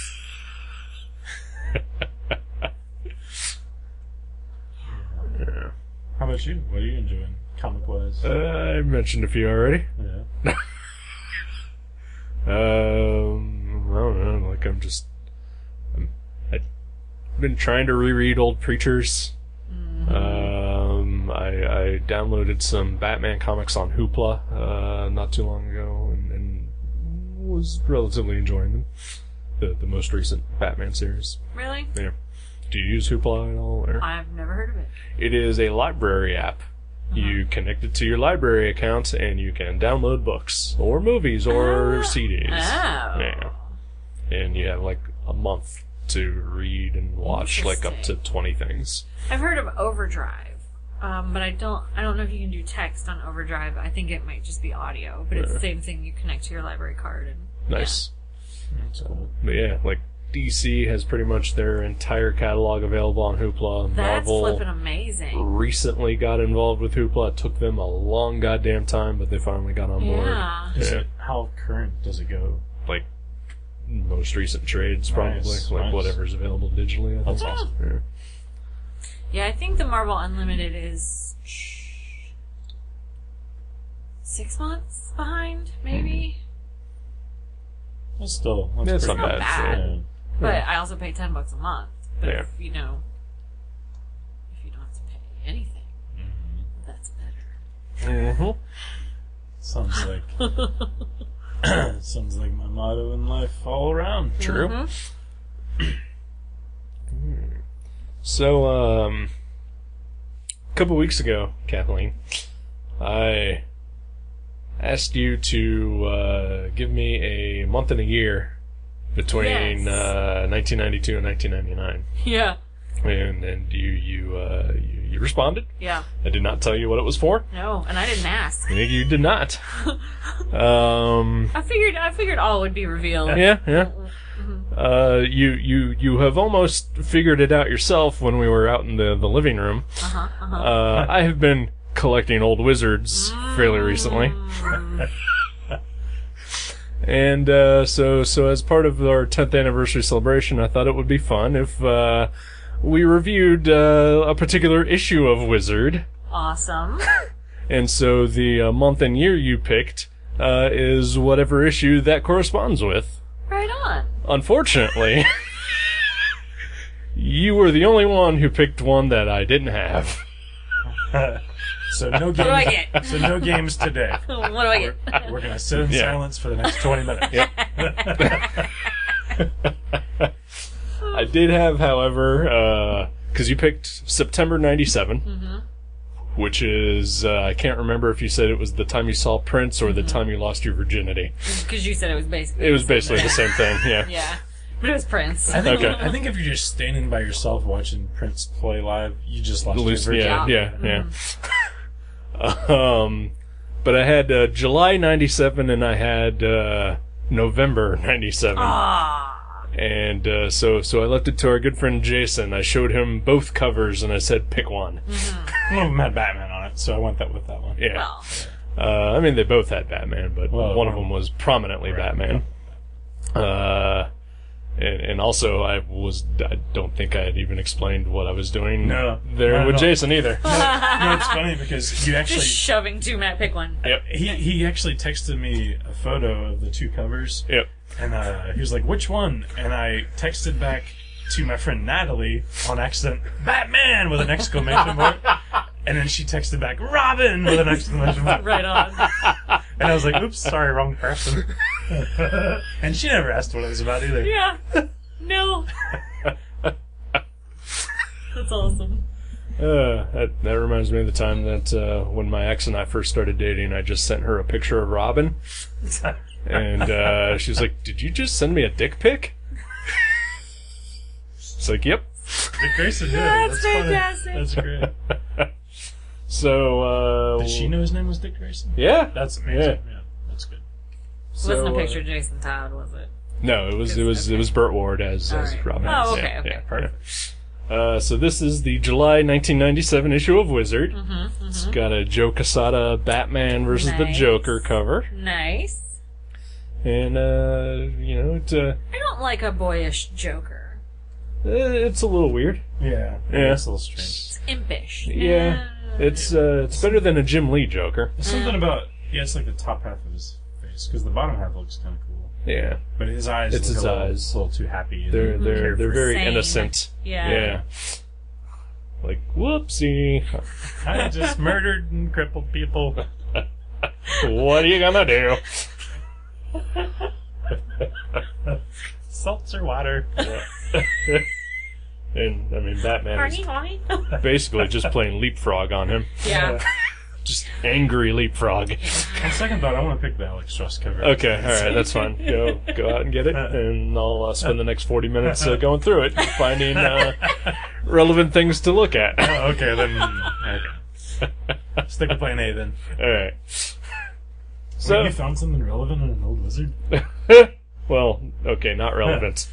Fun, maybe? Okay. Yeah. So, trying to tailor this to our guests, I thought we did an okay job with Brassfield last time. Yeah, Awesome. we had fun. Yeah. So if you're not familiar, I don't know if we said this before, Wizard was like the pop culture magazine of comics. It was like the price guide and the news and the pre-internet news site. Yeah, before the internet, like, that was it. That was the only way you were going to learn about comic books. Pretty much. And there were other competitors like Fan and Hero, but like Wizard is pretty much the one that... Hero. I don't remember Fan. Yeah, Okay. but they...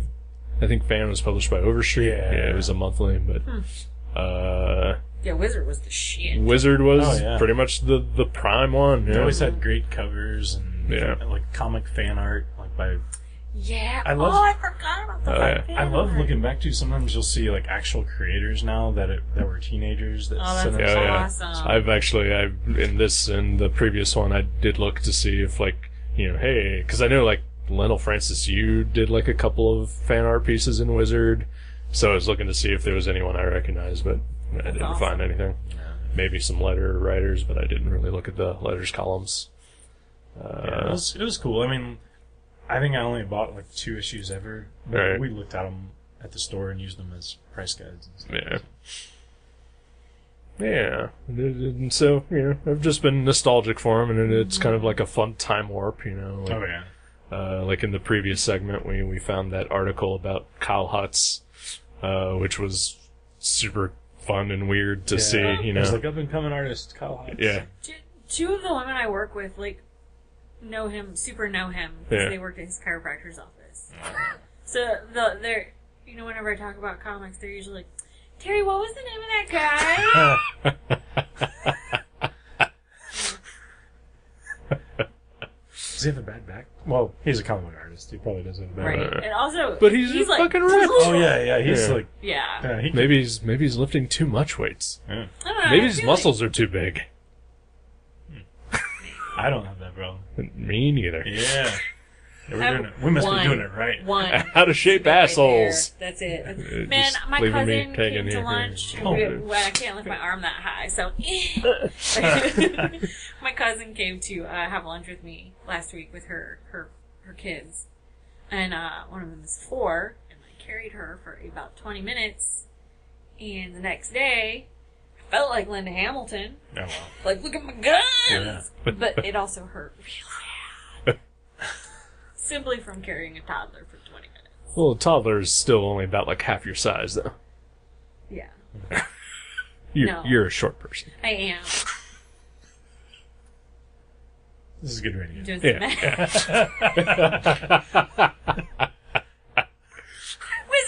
Wizards! So anyway, there's an article about Preacher.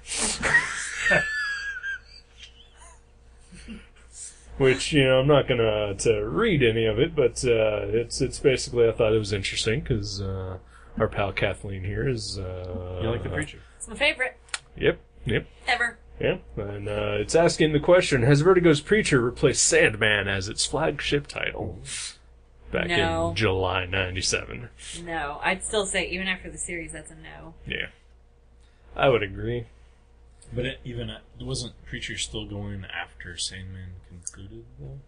So then it could have been their biggest selling title. Oh, I'm sure it was at the time, but, But it like, when you think of Vertigo, I think of Sandman. Exactly, I mean, they're the ones that caused them to be Vertigo. Vertigo, Mm-hmm. But there's a pull quote here. Comparing Sandman to Preacher is like comparing the English Patient with the Toxic Avenger. I ain't even mad. That's accurate. I would actually prefer to watch neither of those movies, but I guess I would rather watch Toxic Avenger than English Patient. Yeah. I might go like, that's like comparing the English Patient to Django Unchained. Yeah. Right? Yeah. Toxic Avenger, like, seems more like a Rob Liefeld comic. Like, it's just crazy. Yeah. Yeah. It's trashy. If a 12-year-old made a movie. Yeah, exactly. I mean, Preacher can be trashy, but there's a lot of depth to it. There's still a point. Usually. Yeah. That guy understands how to create a narrative. Yeah. Are you both current on the show? Nope, I gave up. I've never seen a single episode. Bailed. Actually kind of want to check it out, but I just haven't. It's very different. It's incredibly different. Mm-hmm.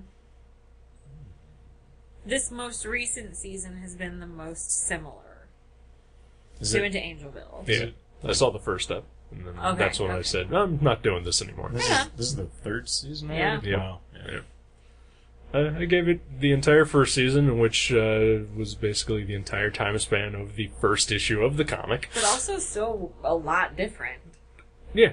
Well, because they took one 48-page comic and stretched it out into 10-hour-long TV episodes. Oh. See, I never read them in issues. I always read them Okay, in trades. alright. So, No, sorry, yeah. Yeah. I was on board with the very first issue. Because I'm cool like that. You are. You are. I bought Youngblood #1 the day it came out. So did I. Man, he's still cooler than me. Preacher and Youngblood. Actually, I bought Preacher #1 the day it came out, and I read it, and my friend Abe, who's a huge Garth Ennis fan, missed it because we'd sold out of it. So I gave him my Preacher #1 for free. Oh. And then he ended up being kind of a D-bag and stole a bunch of money from us. And he has my Preacher #1. Huh. Good story. But he doesn't still have your Preacher #1. No, he probably sold it Yeah. for something terrible. Like My Chemical Romance albums.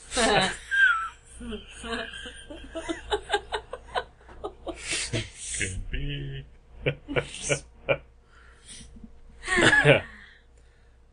So then, they always do a top 10 hottest comics. Oh, this is Ooh. Yeah. I like this part. So they actually have 20, but like they go in depth with the top 10. So I'm just gonna read off the bottom 10 here real quick. So number 20 is Strangers in Paradise #1. 19 is Astro City #1. 18 Supergirl #1. 17 Fantastic Four #2. I'm assuming that's the Jim Lee version.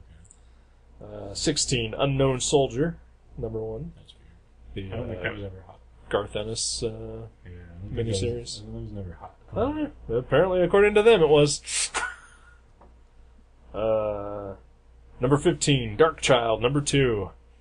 Number 14, Witchblade, #2. Number 13, Iron Man, #1. 12, Leave It a Chance, #1. And 11, Preacher, #2.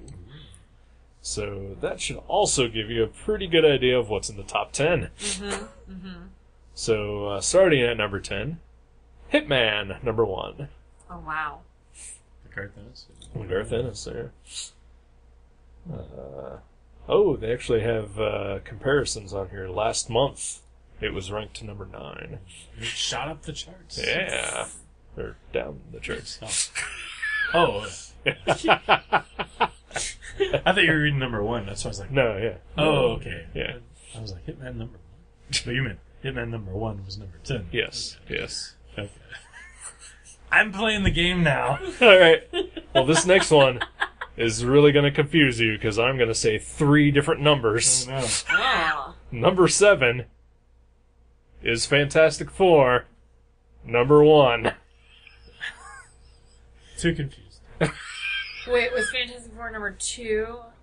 It was in the bottom. Okay, Yeah. okay. So this is the Jim Lee Heroes Reborn version, which we all remember fondly. Although last month it was also at number 7. Huh. I'm also they have laid this out poorly because I'm going this way and they're going I that think you way. skipped number 8. Yeah, I skipped 9 and 8. Okay, cool. Yeah. So I'll go back to number 9 then, Alright. which was JLA #2. Okay, The Grant Morrison. Yeah. Howard Porter. That was a good book. Yeah. And then number 8, Body Bags #1. Jason Pearson. Huh. Yeah. I have no memory of that at all. He's like a big guy with a smiley face, Yeah. and he had knives. And, He's like, Oh. kind his of like daughter he was a hired assassin, and his daughter decided to join him, and she like wore a little tiny, skimpy, sexy cheerleader outfit. I don't know. It's his daughter. Really? Oh yeah, yeah. I never read that. Her book. name is Panda, and his name is something I forget. Hopefully it says here, but I can't read. Wow, yeah, nothing. Yeah, I don't think I ever read Oh yeah, this was a fun thing that we did last time. Was like how many of these have we read so far? In the top 10, I've read all of them. Wow. Really? Yeah. So then number 7 was Fantastic Four number 1. Number 6 is Preacher number 1. Hey, I thought that'd be higher up in the charts. Yeah. Well, last month it was number 5. Number 5 is Witchblade. Number 10, the Darkness variants cover. I never knew Witchblade was like a hot comic. Oh Yeah. yeah, it was. Well, And I mean, Yes. she's wearing practically nothing. How much hotter can you get? that's fair. Number 4 was Darkchild number 1. See, I was gonna guess that one because I think we should try to guess the top 3. Okay, I was- all right. Well, I'm not guessing. I'll be awful at that. I was gonna guess Darkchild number 1 is number 1. Really? That book was There's too many E's in Dark Child, aren't there? Yeah, Yeah. yeah. Okay. There's one E, and yes, there are 2 more. Okay. Okay. Is it the end of Dark or the end of Child? Child. Okay. Tell Yeah. me, there's a Y in Child too. Isn't there? Uh-huh. Yeah. Oh, okay. That's awesome. Is it written like a black metal band? No. No, I mean, like on the cover, like yeah, the no, okay. no. You mean like Living Color?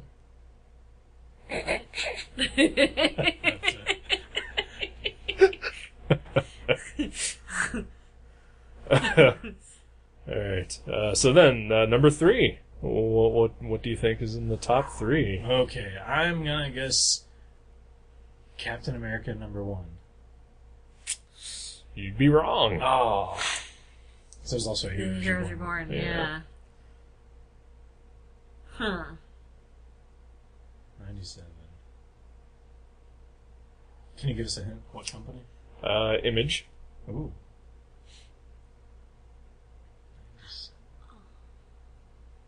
It's before Walking Dead. Yeah. Wait. yeah. Think about what other Image books are in the top 10 here. Witchblade and Darkchild. Yeah. Yeah. She Spawn. Angel. Ooh, that's No. right. Angela. Hmm? Angela. Angela. Yeah. My I bad. knew what you meant. She's an angel. Right. Yeah. Which is why it's both punny and confusing. Yeah. See. Yeah. Well, except now she's, Thor's sister. I'm not down with that. Oh, was it Evangeline? Oh, wow. Nope. Oh, But, I mean, Red Sonja. no. Glory. No. Wait, okay, keep guessing. Because I'm not going to look it up, Okay. but I'm going to look at Image Comics 1997. All right. She. No, that was not Image. Yeah.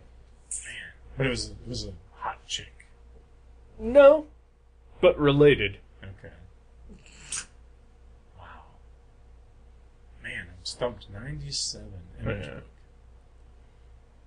I can tell you who the writer was. Okay. Okay. I mean, do you think that would give too much away? Kabuki? Is Kabuki in there? No. That was a good book. Yeah, that was a good book. That's why it's not in here. So Garth Ennis wrote this comic. What? I know he wrote Darkness. Was it The Darkness? It's The Darkness. Oh. The black variant cover, though. That's not fair. No, it's not. Number 2. Is It's- this the July or the... July. Okay. Yeah. So number 2 is published by DC Comics. Yeah, I thought this was November. Oh.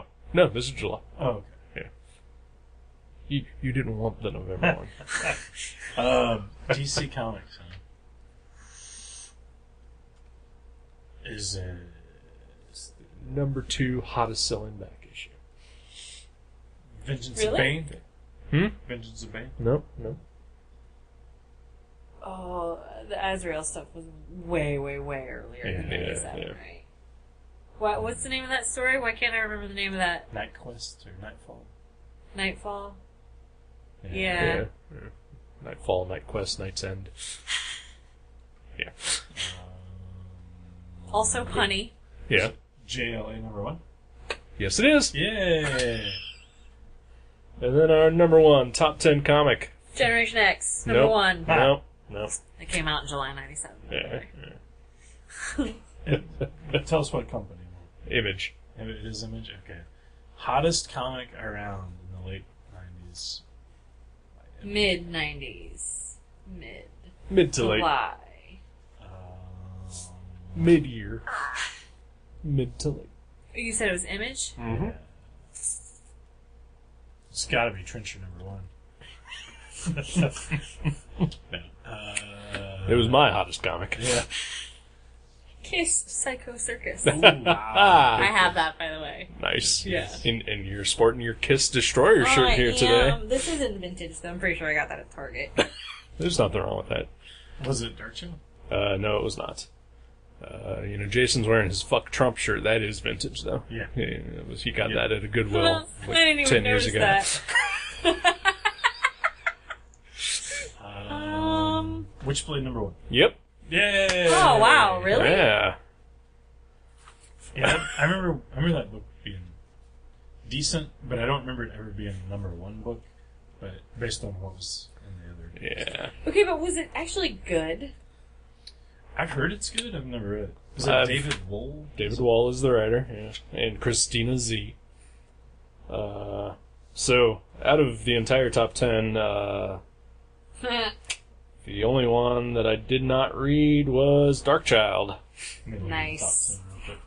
Let's see if I read any of those. I read almost none of them. Yeah. I read. Because when I was in college, Uh. and You were into boys and no. And boys didn't like comics. Right.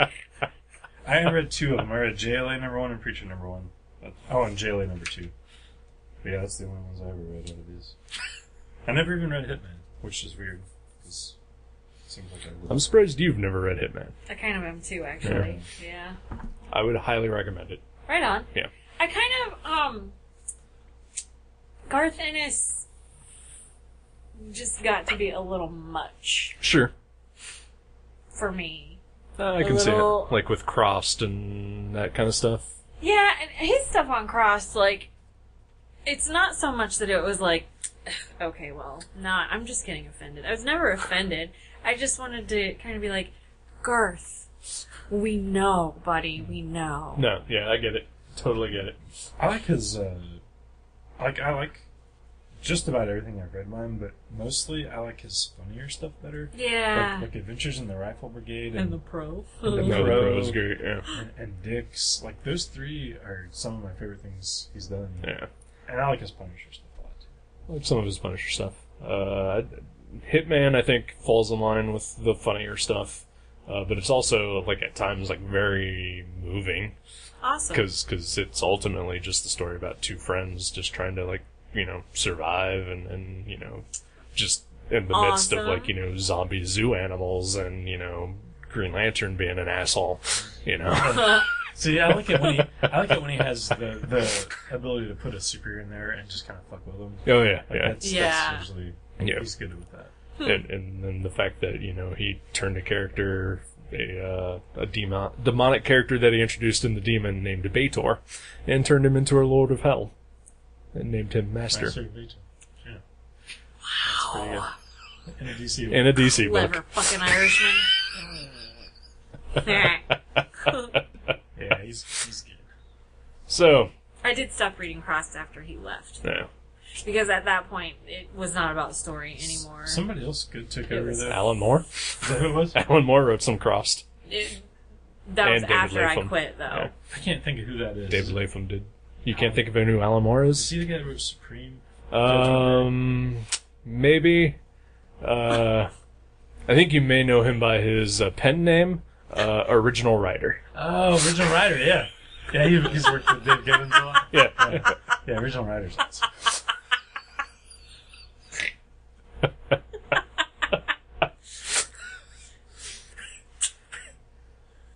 So I've got one more game that I'd like to play here. Oh, boy.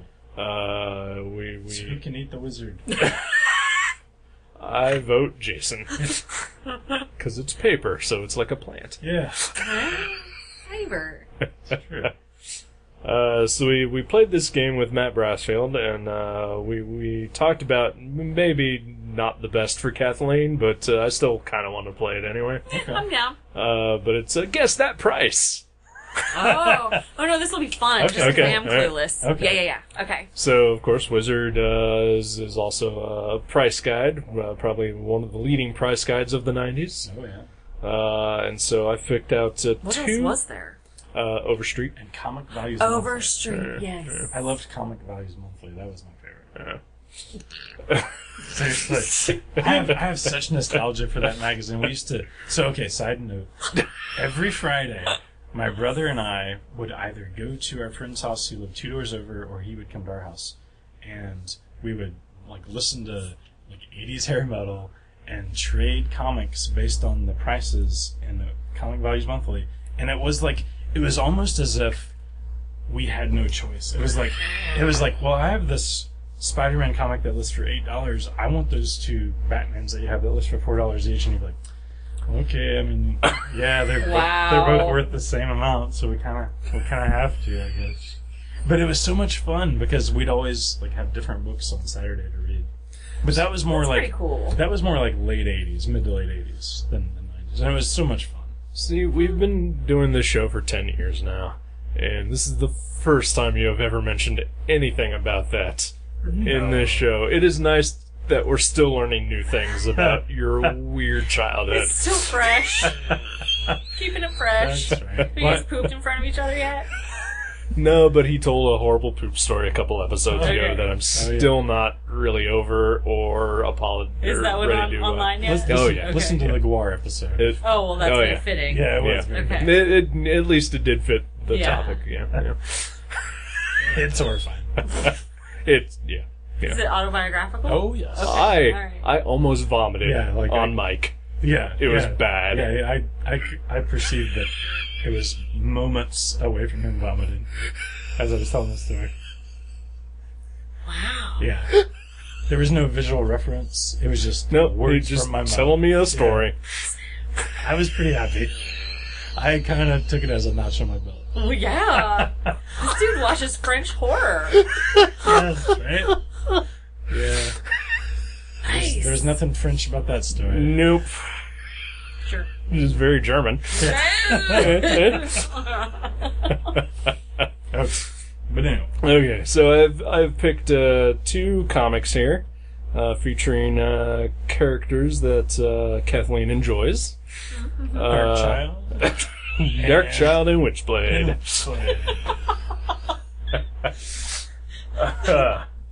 We'd really like for each of you to create a character whose name involves too many Y's and too many E's. All right, Okay. I'm down.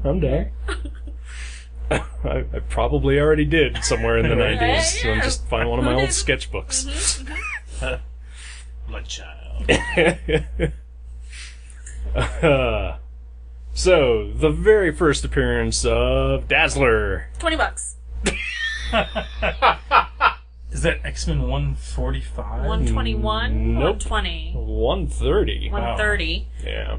$20 to $30. Wait, in 97? In 97. Oh. So what I've done is I've looked it up here in this magazine, and I've also looked it up on eBay for a recently sold copy. Wow. Which is $20, $30 recently, right? Sorry, Joe. So guess the 97 price. $8. I'm gonna guess $3. I don't know these. It went for $20 in 1997. Wow. On eBay, recently sold, I found 2 graded copies and an ungraded copy. Okay, I'm going ungraded. Alright. Okay. So you're sticking with 20 to 30? Because I'm not buying a graded copy Well, of jack shit. No one should. Okay. No one should. Yeah, I'm going $29. Alright. 29. Ooh. 2901, Bob. No, for an ungraded copy, Ungraded copy. I'm gonna guess. I think you're pretty right. I'm gonna say $15. Average at about 30. Wow. However, a 9.8 graded copy. What did that go for recently? $80. Recently? Yeah. Like possibly even today. Is 52. Well, Kathleen has the right numbers in it. Just 25. just needs to add a 1 to the end of that. What? To the end of it? What? $521. Dude, Dazzler is literally in my top favorite 3 things ever. Like, not just comics, like, top favorite 3 things ever. I would never pay $521 for an X-Men number 130. But you should probably send your copy out Unless it came with a dinner date with Grant Morrison. Right. Okay, that's fair. Yeah, that's more than worth it. There was And also... I didn't have to buy dinner. Oh, yeah, absolutely. okay. Well, you've already paid the $521. Yeah, that's what I'm saying. Yeah. There was a 9.2 copy that also sold recently.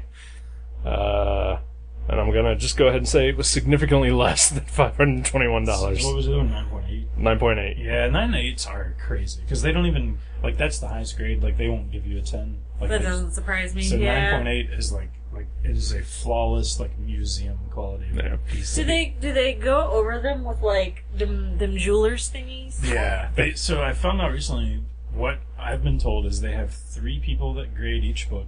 There's a main grader, and each main grader has 2 side graders that also look to make sure they didn't miss anything. Huh. So like they are serious about this shit. Wow. It's still a scam. It is It's a scam. 100% scam. And those 3 dudes or ladies grading it on a Monday morning. Oh, they're dudes. No. If they grade it on a Monday morning, first thing they do that week at work, or a Friday evening, right before they leave work, you can't tell me that they are always going to grade that book exactly the same. Right. Oh, No, God, absolutely yeah. not, yeah. No, there's no way. There's no science to it. There's no science. They Like, just- I can see if you ran it through a scanner designed to look for Right. minuscule flaws, but it's human. Oh yeah, Yeah. and they're Yeah. doing that all day. Yeah, I And, know. like, they're Mhm. they're not always going to be Yeah. consistent. So it is a scam. But the listing for that one said white pages. Ooh. So, Wow. you know they're on top of it.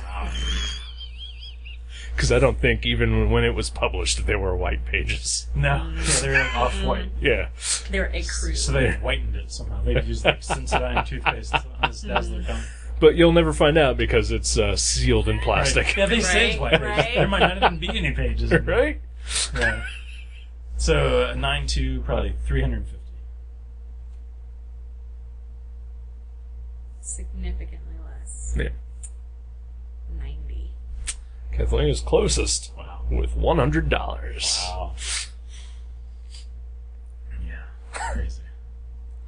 So then I decided to look up the first appearance of Gambit. Ooh, interesting. That is issue 266 of Uncanny X-Men. We actually... Dazzler's older than Gambit? Yeah. Yeah, I guess that makes sense. Huh. So you actually... You thought Disco was still bigger than that? No. Was it not? So we actually recently bought a 266 like a week ago. Yeah. I looked it up on eBay to price it. So I know an ungraded copy sells for around $100. Okay. Well, how much do you think it was going for in 1997? What year was that book? 1997. Ooh, No, wow. no, it's got to be 90, 89, 90. Yeah. So he's been out a while. But animated series. That's true. Right. He's a big he's deal. at peak Gambit at this Yeah. point. There isn't even an ad on the very last page of this book about a Gambit What If comic. So this is 97. Ungraded, did you say? Yeah, I mean, well, They didn't even grade him. they didn't have grading at this point, so this is just near mint Oh, okay. is what they're listing. 150. Ooh. Let's say 120. You're both way off. $36. Oh. So, recently on eBay, a 9.4 graded copy sold for 750. Oh, I'll say 450. $140. Oh, poor Gambit. A 9.8? 9.4. Oh, 9.4? Okay. Yeah. Oh, but poor Gambit. Yeah. And an ungraded copy sold for 100. 30. pretty much right in the middle. Or, I guess not. $86. Oh, okay. Yeah. So pretty close to 100. Huh. Wow. Yeah. I'm actually a little surprised about. That it was only $36. Yeah. Yeah, I Or can well, too. not about the $36, but about currently that it's not crazy amounts. Maybe- I would never pay any of those amounts for that I book. don't think I would either. Maybe the listener should rush over to Mavericks Cards and Comics and buy their copy before it goes up. And how much do you have for sale? Only $95. There you go.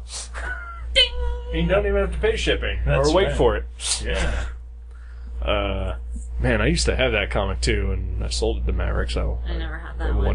wonder how much you guys gave me for it. I don't know if I have any first appearances, which is kind of a bummer. I work with I'm sure a dude. you have Dazzlers, right? I don't. You don't have a Dazzler first No, I'm appearance? not. I'm not buying it online. We have one of Mavericks right now. For how much? We have a rough copy, so it's probably like $5 or something. We don't have a nice one. We had a nice one and we sold it. For how much? Probably like $20. How late is this store open? Till 6. I will be heading over to Mavericks. All right. Okay. We should have one. I'm totally fucking buying that. I'll text Jeremy right now. All right. Hey, do we have a X-Men 130? Yeah, because comics are one of the things that it's pretty easy to find what you want online. Whether Oh, you yeah. can afford it is the only problem. Exactly. But there's just something, and this is kind of cheating too, because another person was like, "Yeah, we got that." Like I didn't stumble upon it. You know what I mean? But There it's is- still. There is a thrill to the hunt and, There and is. finding Flipping it out through in me. the. Yep. I need a Wonder Woman 201 or two. Now I have to look it up. But it's the Samuel Delaney. He wrote 2 issues in the 70s when she was in her white suit, and then Gloria Steinem shit a kitten, and they fired Samuel Delaney and put her back in her costume. But I need those Samuel Delaney issues, and I'm not buying them online. I'm not doing It it. was 130, right? I Yeah. remember. Okay. So anyway, thanks for coming on. Yeah. Thank you. We should do this again. Should maybe even consider restarting the Stupid 60 podcast at We some point should, we because should. I enjoy talking to you, I do too. and we don't do that enough. We don't. In fact, other than the time that I went to the doctor and saw you there, I think that's the first time we had talked in 3 In years. person. Were you, Yeah. Oh, not that were long. you stealing human fat to make safe again? No. Okay. No, we text occasionally, but yeah, in person, it's been a while. It's been quite a while.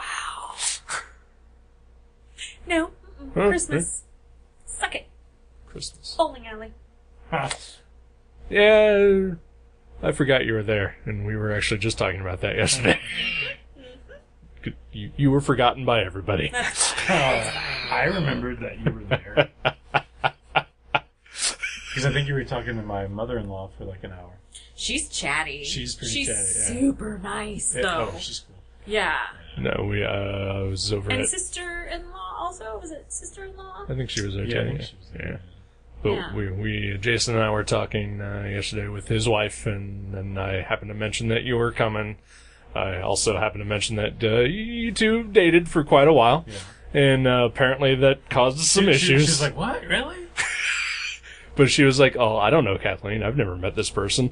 And like, I was, wait, I explained to my wife, though. I said, no one gets to be on the show unless they go out with me a few times. you're right, yeah, Like, that's why Joe G is right. going to be our I final mean, guest. this is why we've done this show, because we dated for so long. Yeah. All through high school and college, we were an item. We were a Yeah. thing, You were the Ross and Rachel Yeah, yeah. of the nerd community. yeah. Was I us? I don't know. Okay. Yeah, that No, makes I was sense. just the Yeah, actually, yeah. I was just the fountain that he fell in. You were Ross and I was the monkey. I was the bear and you were BJ. That's why I call him that. Yeah. You know what I call him that. Yeah. Wow. Hey, one of my favorite bands is called Minus the Bear. The reason that they have that name is because it's like that show, BJ, and the bear. Minus the bear. Can I pick our song? Oh, we're not doing songs. Sorry. You can sing a song. You can... Eastbound and down. Meow, meow, meow, meow. Okay, I'm done. All right, goodbye, everybody. We'll be back in a second.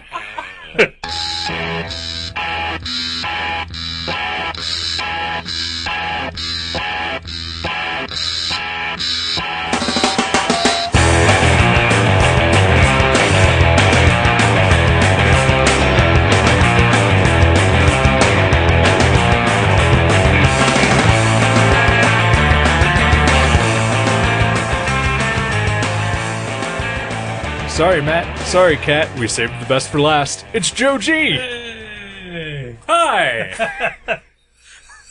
Sorry, it's been a while.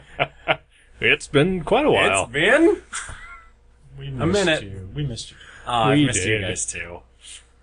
Yeah. It's nice to be here. I'm glad I could be here. We are This too. is an auspicious occasion. We when Jason and I first started talking about doing something for the 10th anniversary, I'm pretty sure both of us right off the bat said, "Well, we got to have Joe G on somehow." At least you did. I think he was in my top 5. Oh, I appreciate Oh, that. Yeah. okay. Yeah. So hold on. Okay, so it was Brassfield, Kathleen, Garrison. Jeremy Hoyt, and then me. Brian the bicycle guy. Oh shit. Okay, so I wasn't even in the top 5. Oh, no, yeah, I guess not. Shit. I understand. I mean, Brian the bicycle guy has become a big part of your life since I moved. True. Yeah. I actually had my first run-in with that guy not too long ago. Oh, is there an actual Brian the bicycle guy? Oh, yeah. There really is. He's the most recent person to be banned for life from Mavericks. Perfect. Yeah. It happens occasionally. Yeah, I get that. I've come close a few times. Right? You hit an employee one too many times, and it's just... It's like, nope, you're not allowed back here. Well, Come on. But you never hit anyone more than once. So I never hit anyone yeah, more than once. yeah. No, I mean, I hit multiple people, but never more than But once. all one time. I always felt really bad about it. You know your And- parameters. Yeah. And it was an employee. It's not like you hit a customer. That's Yeah. true, yeah. Yeah. I would So- never hit a customer. Oh, yeah. That would be rude. Yeah, Exactly. Right. Yeah. So if those don't know, Joe moved out west. You I live did. out west. I live way out west. Yeah. Like the furthest west you can get, right? Just about, yeah, Uh-huh. without, like, the furthest west in the continental United States, I Right, believe. right, yeah. Yeah, live out in the Seattle area now. How is that? It's good. Yeah. Yeah, I like it a lot. Going to a lot of Pearl Jam and Nirvana shows. I've not. I don't think Nirvana's still playing. I don't think. Yeah, I can't remember why. I think their bass player left or something. Oh, that it sucks. it was something weird like that. Huh. Yeah. Man, the guy got too big for his britches. Yeah. Yeah. Which is weird, because he was a big guy anyway. Well, those britches were small. And the bitches were small, probably, too. I don't know. No, I think Pearl Jam actually was out there recently. Did a couple of shows in Seattle. They were both sold out, so I did not get there. You're probably better off. Probably. You know, Pearl Jam played at Wrigley Field recently. Oh, yeah? No, I didn't know Or that. whatever it's called now. Is it still called Wrigley? Yeah. Okay. Yeah. Because my friend Robert went to see him. And put Nice. some photos on I Nice. do believe that Eddie Vedder is actually a Cubs fan. Yeah, because I think he sang the national anthem Yeah. on one of the World Series games. Yep. It's That's the cool. only reason to like Eddie Vedder. Yeah, that and his appearance on Twin Peaks. Right. Oh, was he in the return? That's Yeah, right. yeah, Yeah. Okay. No, he was the log lady. He was the log? Oh, he's the log lady, They, not the they log. recast him, yeah.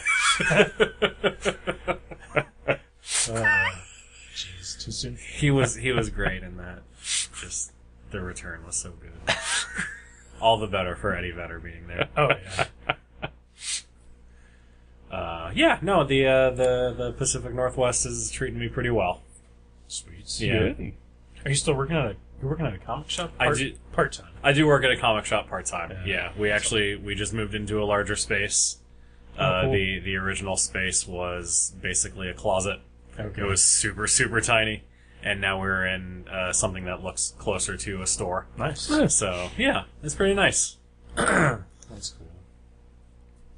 Yeah, they're Yeah. Comic shops. Yeah. We've all done it. We have. Yeah.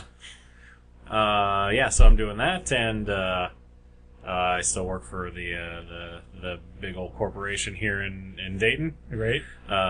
Work remotely for them, and then I've also been doing some writing for comicsbeat.com, Heidi McDonald's The Beat website. Nice. That's awesome. That Yeah. is super awesome. Like comic reviews. I've been writing reviews. I've been writing up news articles. Been working Sweet. on a few projects. So yeah. That's cool. Yeah. I legitimately get excited whenever I see a Joe Grunenwald article on the beat now. Aw, thanks. I'll have to check it out. I knew you were doing stuff, but I wasn't sure where, and I haven't read it. So That's fair. I will check it out. Well, you're not really on the internet that I'm much. not so, really. Yeah. I mean, it's Yeah. not often. Yeah. You're better off, really. Unless you count. Oh yeah, I am envious. I actually, so I am online every day, but it's just like I check my email and I look at like 3 people's blogs Mhm. that I'm friends with, or art, or Instagram or whatever, and that's it. Like, Yeah. I don't read anything. I never read anything online. Yeah. But I will read your stuff. Well, thanks. You too can get conned by a Joe G saying that Mr. and Mrs. X was good. Oh, really? Aw. I think that I might just be a Kelly Thompson fanboy. I really enjoy her writing. That's fine. Yeah. I enjoyed her on Hawkeye. Yeah, no, Hawkeye was great. Did Yeah. you read West Coast Avengers? I did not. Okay. I do want to, but only out of spite at the moment. Oh, really? Yeah. Why? Oh, because you love the original West Coast Avengers so much. No, because there's a group of people who have forced themselves into the comic book world Oh, right. that are very against the West Coast Avengers, the new comic. Yeah. And so when people of that ilk take offense to something, I'm like, well, that's probably something I should check out. Yeah. Right. If you liked Hawkeye, you will like West Coast Avengers. 'Cause All right. It's sort of just a continuation of Hawkeye. All with right. some extra It characters in looks fun. Yeah. there. It is really fun. Does Mavericks have any copies left? We sold out. sold but out, We nice. reordered more. So Okay, Nice. all right. I think we only had like 10, but that's like more than we ever sold with Hawkeye. So- Yeah. But it's like half of what we sell of Avengers, or a third of what we sell of Avengers. Okay. Sure. Yeah. Well, yeah. That's cool. Yeah. Check out West Coast Avengers. All right.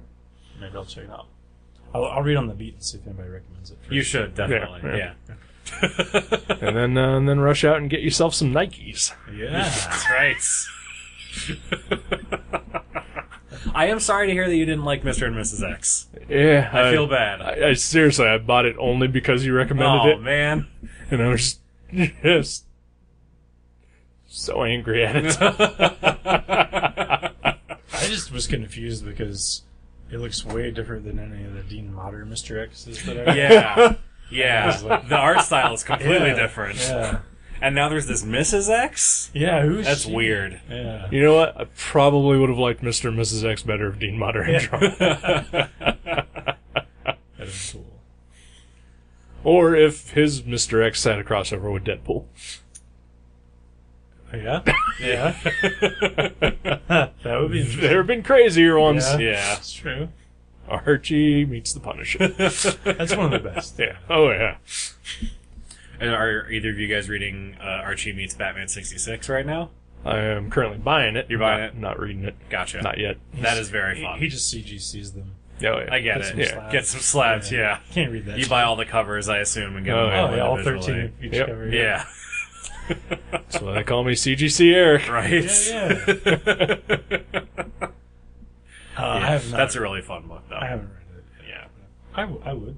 Yeah. I'd read it. There's a lot of good, fun comics coming out right now. Sure. I'm leaning much more Oh, towards comics that don't take themselves very seriously. Heroes You, in you don't Crisis. want politics in your comics, do you? I don't. Especially if they're straight white man politics. I am curious about Heroes in Crisis. That Yeah. looks like a comic that will take itself Well, way oh, yeah. seriously. Hey, in 21 days, one character's gonna die. Right, Yeah. that's true. Maybe it won't be Mr. Gold. Or Harley Quinn. Yeah. Who knows? I did. DC released a retailer preview for it, and I still have access to our Oh, yeah. shared stores retailer account. So I read a preview of it was like the first 17 pages of it, so I have sort of an idea of what it's going to be like. And That's great. it's for all right. laughs. It's it's a laugh It riot. is zany. I mean, with Harley Quinn, you know it's going to be wacky. Oh, yeah. Harley Quinn and Booster Golds? Blah! Cut it out. No, it was fine. It's a Tom King comic. If you enjoy a Tom King comic, you will enjoy Heroes in Crisis, I'm sure. Fair. My mileage sort of varies on Tom King comics. I've really liked a lot of them, and I've not cared for some of them. So I've read very little of what he's done, but I've loved everything I've read by him. That's cool. So yeah. I haven't read his Batman or his Omega Man or... I think Omega Man is excellent. Yeah. I read that all. I got that in trade after it was finished, and I read it all in basically one sitting, and it was super good. I've found most of that his run on that for like $1 each. I think there was like one issue that I had to pay like $3 for cover price. Yeah. But I haven't read them yet. I had thought about picking them for the show, but then we recently did the Vision, so right, yeah, kind of stepped away from that for a second. Yeah. I did start reading some of his Batman stuff, and my initial reaction to his Batman stuff was that I did not care for it. But then after reading like the first trade's worth of stuff, I actually kind of grew to like it somewhat. Yeah. Yeah. I think that his Batman run is kind of uneven. Yeah. I think there are stories that sort of meander. Yeah. But once they get to the end, they really pay off. Like the War of Jokes and Riddles storyline was a long story, and I was honestly a little bit bored. Even if it was coming out every other week, Right. and I still felt like it was just dragging on forever. That's not good, yeah. But the ending of it was fantastic, so it paid itself off at the end. So yeah, I like I said, my mileage sort of varies on Tom King comics, but I love the Vision. I love the Omega Men. I'm loving Mr. Miracle. Yeah, I'm Mr. excited to Miracle's see where great. Mr. Miracle goes. Yeah. So yeah, cautious optimism for Heroes in Crisis from me anyway. Right. That makes sense. I'm gonna hold out on that one and wait to see what the verdict is. Probably from people not Joe G, since he's already burned me once. That was what, a $4 comic or a $5 comic? $4. Probably? Okay, I'll give you $4. We'll call it even. It's fine.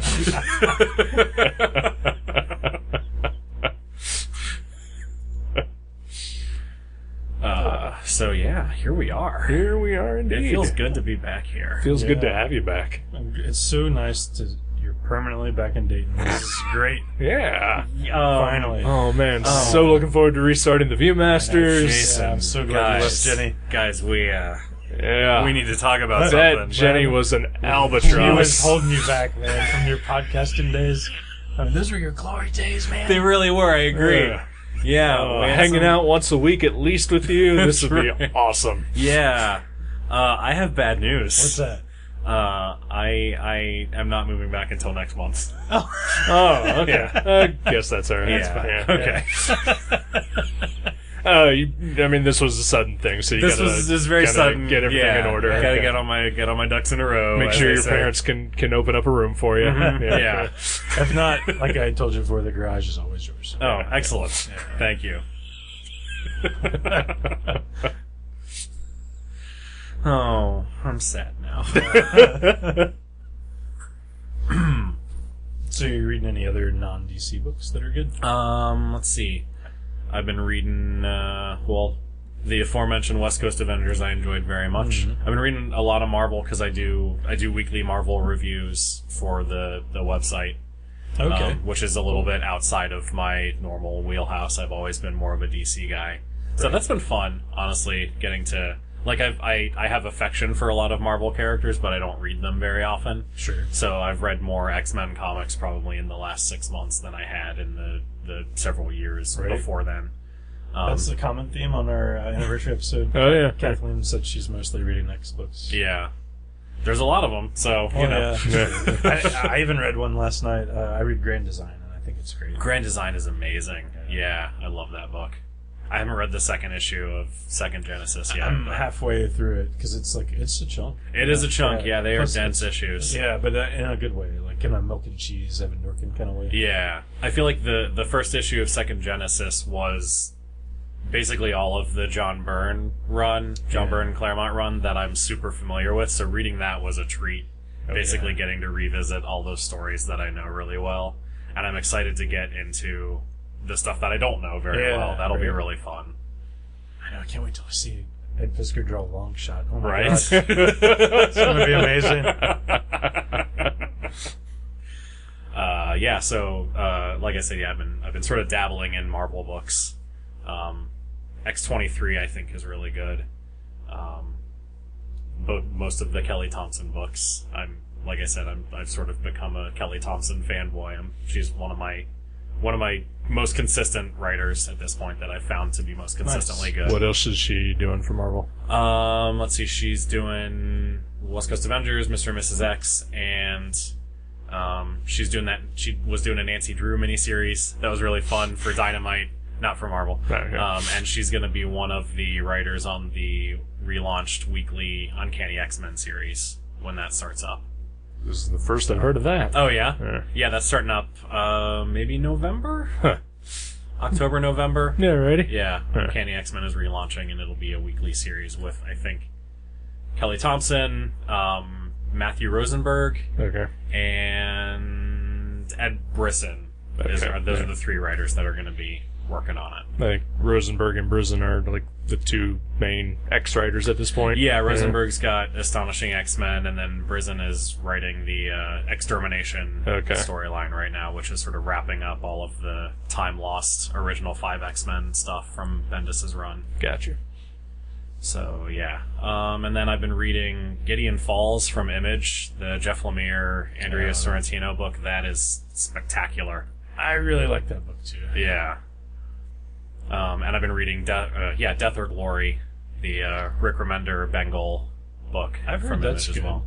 I've picked up the first couple issues. Yeah. I just haven't read them yet. There was Yeah. one that, like, I was kind of flipping through them, and they looked like pretty, like, fun, like, fast-paced action. And all of a sudden there was, like, I think issue 3 or 4, there was, like, just tons of, like, background text pieces and things. Like, it looks, they switch it up a little bit. Yeah, it's really cool. The format is cool.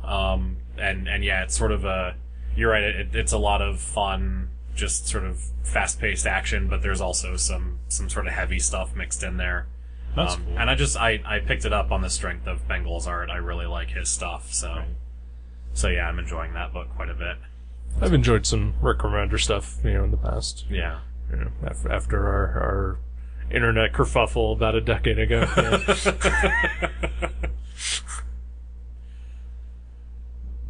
All right. Okay. No, that was a good burp break for Jason. Excuse me. Sorry. All right. And go. All right. So, yeah, I'm trying to think of what else I'm reading. Most of the other stuff I've been reading is DC. Like, I'm enjoying Bendis' Superman, Oh, yeah? Really? and Flash has been pretty good lately. Yeah, there was, like, a big Flash crossover that sort of sparked sales. There was the was it? Flash War, Flash War, was a big Wally West centric Flash storyline, so I was all in 100% on that, and it was great. Our numbers really increased because we always have a few left over and they trickle out and we eventually sell out or sell through. But those were selling out like the week they came out. Yeah, I think all of them, or maybe 3 of the 4 issues, sold out at Diamond. Wow. Yeah, they sold really well.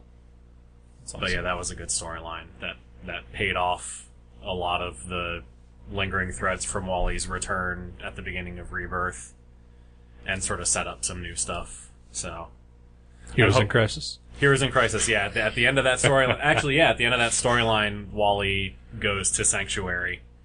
So I don't know, he's gonna die. I'm a little concerned. Yeah. Like, I know in my head, they just spent all this money with this highly successful Wally West-centric storyline. They're not gonna kill him off in a random miniseries. Hopefully. I know that in my head, but in my heart, I'm still concerned. Yeah, right? Yeah. They do like to kill Flashes in Crisis. They do. That's true. Maybe they'll kill Barry. Oh, fingers crossed. You guys. No, Barry has the strength force now. He's doing fine. What? It's basically the hot claws of running. Yeah, basically.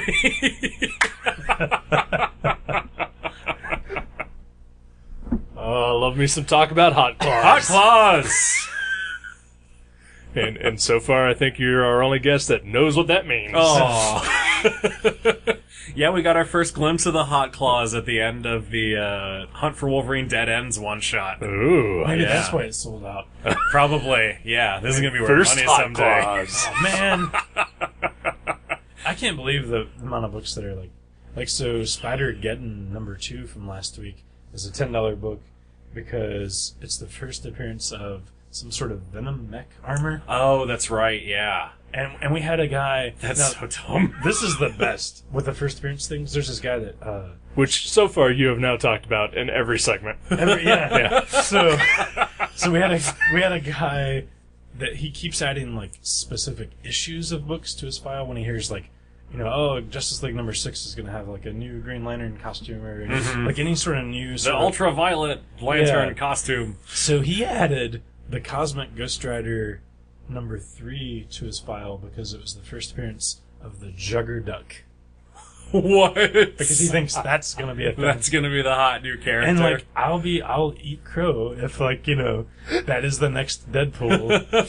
But Juggerduck, he wanted to make sure he procured a copy. That's amazing.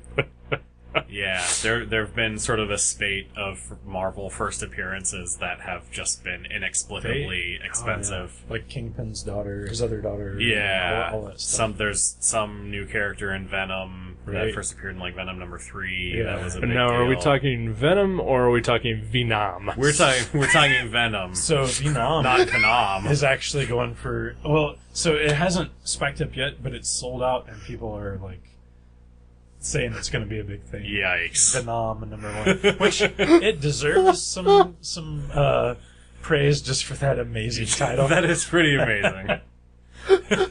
but yeah, So is he going to run into Frank Castle in Venom? in Nom? oh well, maybe. Yeah. Or some of those other classic Venom characters that we all You know, remember. like that guy with Charlie? the gun,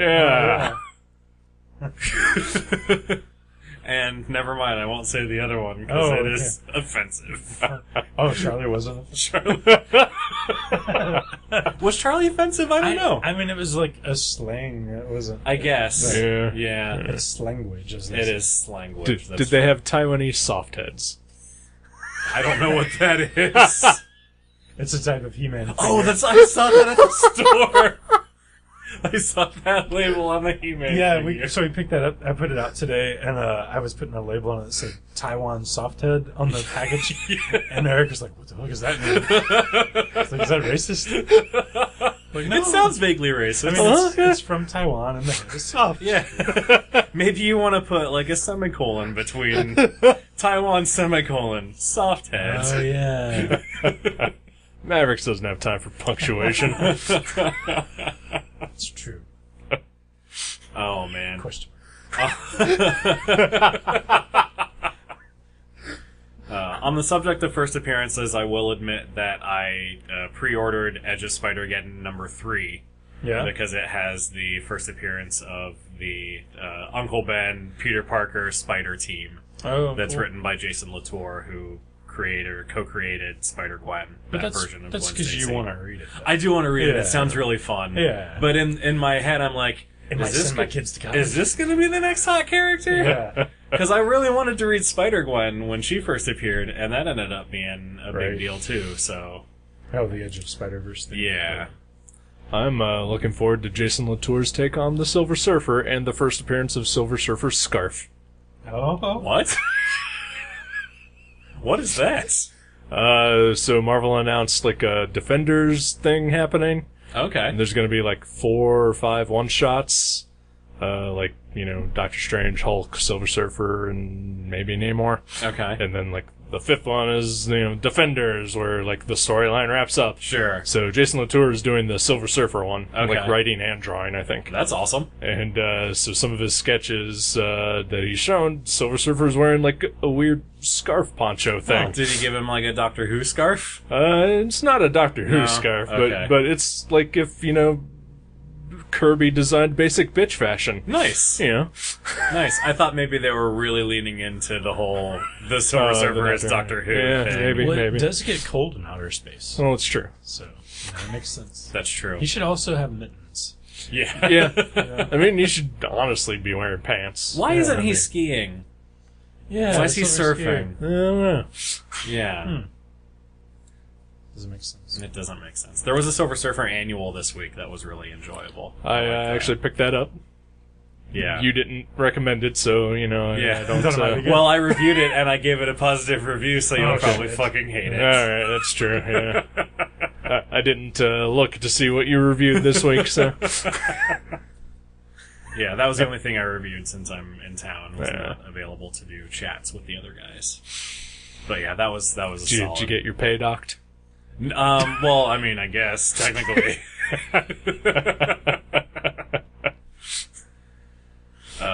So yeah, Yeah. comics are good. Comics are good. Yeah, Yeah. I read them all the time. I should read more. you should. Yeah. I have a lot. Yeah, you do Yeah. have a lot. I noticed that. Yeah. Yeah, I have a problem. But you know what also is fun? What? Old comics. Old comics are good. Yeah. Yeah. So, a couple of weeks ago, I asked you to give me a month and a year between 1999 or 1992 and 1999, Ooh, okay. and you did. And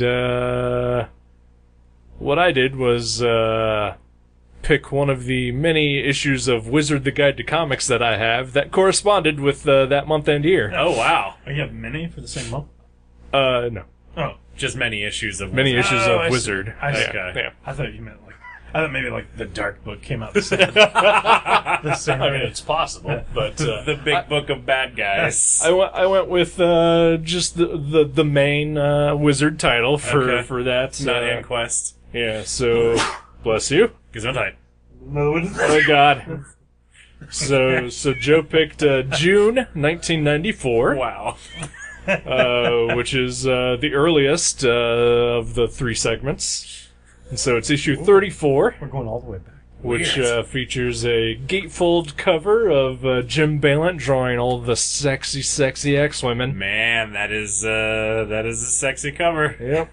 With his signature right smack on Psylocke's ass. Uh-huh. It is.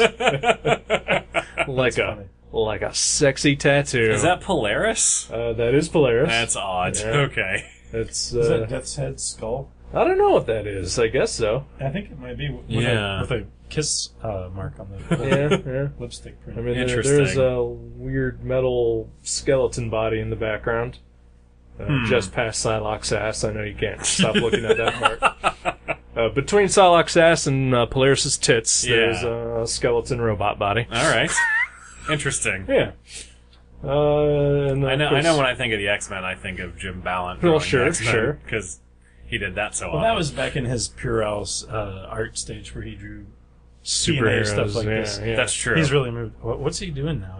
He's still doing tarot. He doesn't do TNA stuff. Tarot the Witch of the Black Rose. Yeah. Yeah. It's a mature, Thoughtful. yeah, very heady. very- Examination of tarot and the mystic arts, I assume. Yeah. Every issue has a new character having their tarot cards read for them and Yeah, determining what it's- their fate's going to be. It's like one of those old like TV anthologies, like The Yeah. Hitcher or Twilight Zone. That'd be Like- amazing. It's really reminiscent of like the Sandman series. yeah.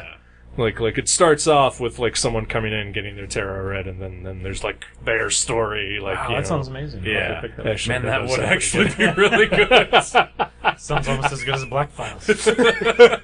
Oh, don't give away my shit yet.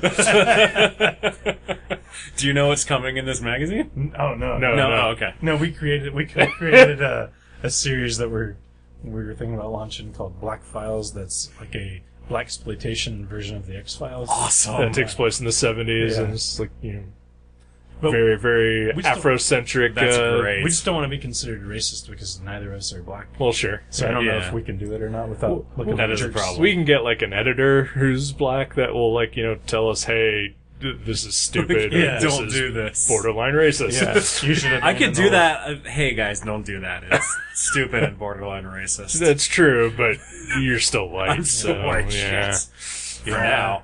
Yeah. Come this weekend, he'll be performing in blackface like you always do. I'm gonna go through a special Lois Lane machine to turn Oh, black for 3 days. Lois Lane. All right, so what do we got in this wizard? So I went through it and then picked a few things I thought it'd be fun to just talk about or touch on, and I'm trying to remember why I picked that month and year. oh yeah, that's an interesting Yeah. Uh, What month and year was it? June '94. June 94. Okay. So that would have been around 0 hour time? Well, this very first page that I have does have a 0 hour tidbit about it. You know, All right. you know your DC history. Yeah. I do know my DC history. I don't know anything else that was happening at that time. Yeah, I don't think Brassfield had a reason. and Kathleen's was that it was the first time she saw Prince. Okay. So Gotcha. Yeah, Yeah, this was purely a random. yeah, I'm sure. that's fine. That's fine. And it's all the better. Yeah. Yeah. So the reason that I did take this first page here, is the article headline is Marvel wins Disney license, Wow. in which Marvel entered an agreement with Walt Disney to publish comics based on their movies and characters. Wow. First step.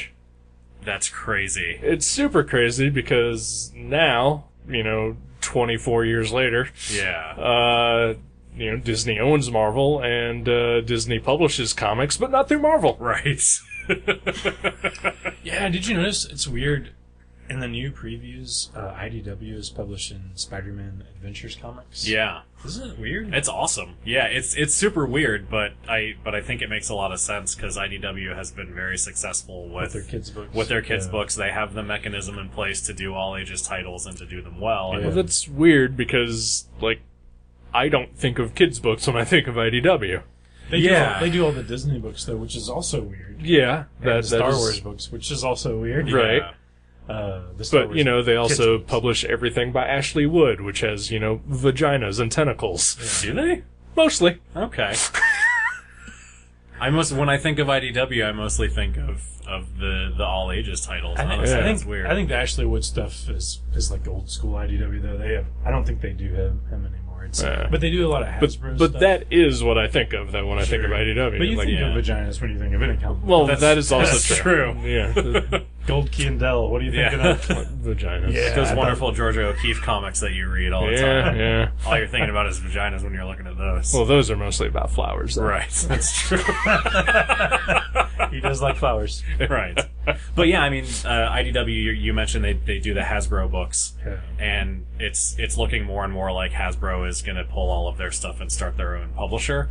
Because, the Transformer stuff is all winding down, so it sort of makes sense that IDW would get into licensing other properties, and it makes sense that Disney would look to them to do all-ages Marvel books since they already have that relationship. I just assumed other things. I assumed that the Disney comics would eventually switch over to Marvel. That's what I thought, too. I think yeah. everybody assumed that. I thought It's it not maybe- shaken out that way. And I just figured it was under contract for the next year or two or whatever. But Yeah. I mean, Marvel has struggled to put out any sort of all-ages content for at least 10 years, I Yeah. feel like. And they so, keep rebooting them and MSH Adventures. now. Yeah, so it's kind of nice to see them trying something completely different, even if it was mandated by corporate. Right. So, Sure. yeah, I'm interested in those. I'll check those I out. wish them luck. Yeah. As with most things happening, not for me, but, I'm not against it. Yeah. I mean, I think it would be awesome if, you could go and buy a Spider-Man story from Marvel and it be all ages friendly. Mm-hmm. you Yeah. know, but we're long past that, ever happening. Yeah. Unless they switch to an all graphic novel format, maybe. I don't know. Yeah. Whatever. What's next, Eric? All right, so this one is actually geared a little more towards Jason. Ooh. But in June '94, Wizard had a contest in which you could apply to hang out with Rob Liefeld on his Welcome Back to Comics party. Oh, that's awesome. Wow. After a short hiatus, Rob Liefeld is coming back to comics, and he's reviving the book that kicked off the entire Image universe, Youngblood. 17-year-old me would have loved that contest. Oh, you were 17 at that time? You would not have been able to apply for this contest. You had to be 18 or older. You had to be 15 Or younger. or younger. Oh, that's creepy. That is real creepy. Isn't that the same as the Gerard Jones contest? Oh, no! No, can we... I'm sorry. Engineer Cody, can we edit that out? That's rough. Yikes. Yep. Okay. I believe he was off Green Lantern at that point. Yeah. Ron Mars was Yeah. on board. Yeah. Yikes. But Prime was in its prime. Oh, it's true. Yeah, so the grand prize is one fan 15 years or younger, and one of their best friends and their legal guardian. That's good. Yeah. It's getting better. Yeah. Get flown out to California and attend the Welcome Back to Comics party and meet Rob Liefeld. And then Wizard will put you in a hotel, feed you, and make sure you have plenty to do, like go to Disneyland. With Easy E and Rob Liefeld. Yeah. How amazing would it be to track down whoever won that contest now? And interview him. Yeah. What did you do? I'm always very curious, like when I read like an old issue of something, like who won that contest? Yeah. Like what did they do? What did they get? Yeah. Like what was the experience like? Or like those old Superman or those old DC comics where it's like, you could be in Superman the movie. Yeah. Right? Yeah. Like yeah. Did it happen? Did they ever actually follow through with that, and what was that like for the person that won? I'm Right. fascinated by that stuff. The only contest winner I have ever known of is Mark Bagley. Yeah. Did he win? That's right, he did He win did the Marvel contest. whatever. Yeah. Well, Ryan Bodenheim won the Yeah, we don't Wizard talk about him in this class. Wizard contest.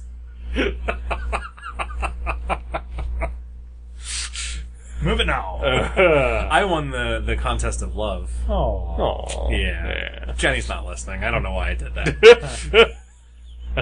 You talking about your ex-wife? I'm talking about my ex-wife. That's right. You gotta move on, man. Let that shit I go. can't. The torch still burns. Too real. Oh. What's next, Eric? So, not worth really talking about too much here, but they do have an interesting article about Norm Brayfogle Oh, nice. and his work on Prime. Awesome. Sadly. The aforementioned Prime. Yeah. But also about his 6-year run on Batman, Cool. which Wow, I did not know was that long. Yeah. It was mostly detective? I think so. I think it was equal parts detective and Batman / Shadow of the Bat, because I They did think do they some- launched that book I loved just for Shadow Ian of the Grant Bat. or Alan Grant. Yeah. I loved Shadow of the Bat. I thought that was a great series. I bought the first 4 issues of that, and I really liked that story. Yeah. There was a God of Fear Scarecrow story I really liked. Yeah, it was a Nightfall tie-in. Yeah. It was good. That was cool. Yeah, I actually just read a bunch of the early detectives that Breyfogle drew, and like he's firing on all cylinders right out of the gate. That's awesome. I had bought the Legends of the Dark Knight. Yeah, Legends of the Dark Knight. Yeah, the first one anyway. I know there's a second one. Is it out yet or coming The out? second one's coming out. Yeah. Okay, yeah. I haven't pre-ordered that yet, but I did enjoy the first one. But that came out like shortly after he had his stroke, and everybody was all on board with let's help Norm Brayfogle. Yeah. And then now nobody gives a shit. Oh, I still give a shit. I still give a shit. Breyfogle is one of my definitive Batman He artists. definitely is. Him and Jim Aparo are my two. I would agree for sure. Classic Batman. Yeah, definitely. I'd put him right up there with like Kelly Jones for me as well. Yeah. I'll probably wind up buying the second hardcover of that. A lot of those Legends of the Dark Knight books that they've been putting out, like the Jerry Conway ones. Like, they're all interesting. I'd love to get them, but Yeah. there's so many of them. There's a lot of them, and they are pricey. They know Batman is their bread and butter. We were talking today. 7 different Batman trades or hardcovers came out today. Yeah. That's crazy. Like 3 of them were wedding related too, weren't they? That's ridiculous. Yeah. At least Spoiler, at least they didn't get married. Oh, come on. I'm not caught up. Yeah, heard. I was saving that issue of the New York Times for when I got to it. I did really like that Prelude to the Wedding 5-issue series that they did. With It looked the fun. different pairings of characters. Tim Seeley wrote all of those, and I really like Tim Seeley. Really? Yeah. You huge Hack/Slash fan, are you? I've never read Hack Slash, but I loved Grayson, and Yeah. and Seeley's run on Nightwing was really fun too. I bought the wedding issue just Yeah. because they had a nice Art Adams cover. But Yeah. I actually enjoyed it for what it was. Yeah. But I don't know. Batman. Yeah. So Kyle Holtz, our good friend and local comic legend, other local comic legend, he posted the other day on Facebook, well, I guess Tim Seeley announced that he's writing a short Swamp Thing story, and I'm drawing it. Ooh. And it's for the Halloween Comics Cavalcade or whatever the fuck thing that DC is putting out in October for $10, which I know I saw when I went through previews, and I was just well, I'm not gonna spend $10 on that, and just wrote it off, and then because it also had no creator credits on it or anything. Yeah. It's just a multitude of DC's best. Yeah. It's well, who the fuck's that? Yeah. Yeah, I think we ordered one copy because it's those holiday $10 things. We never there might be one guy that buys them Right. usually. Yeah. But Kyle Hotch drawing Swamp Thing for the very first time in his career. That was all right. That's enough awesome. for me to get that. I mean, Yeah. I kind of Glad I found out before the orders went away. when you first said that, I was I kind of feel like he has drawn them, but I was thinking of the Man Thing series. Yeah. That was great. Yeah. Yeah, I'm sure he's drawn something in church or whatever. Right. You mean he drew Swamp Thing while he was in church, Yeah, or yeah. Swamp Thing is in church in the drawings? That Probably both. Okay. And probably smoking a cigarette while doing it. Yeah. He smokes. Walking his dog. Kyle Hutz smokes in church. Does he? That's wrong. I don't know. So this next article is also a little more geared towards Jason. But What do we have you on? I don't know. Why am I here? We'll get to Joe. I know all my parts of it was going to get cut anyway. It's fine. Well, there was no really cool Flash things in this issue, Yeah. which I was really hoping for. That would have been cool. I figured this is right around the time when Impulse made I was his going to first say, appearance. nothing about terminal velocity in there. Nothing at all. That's a shame.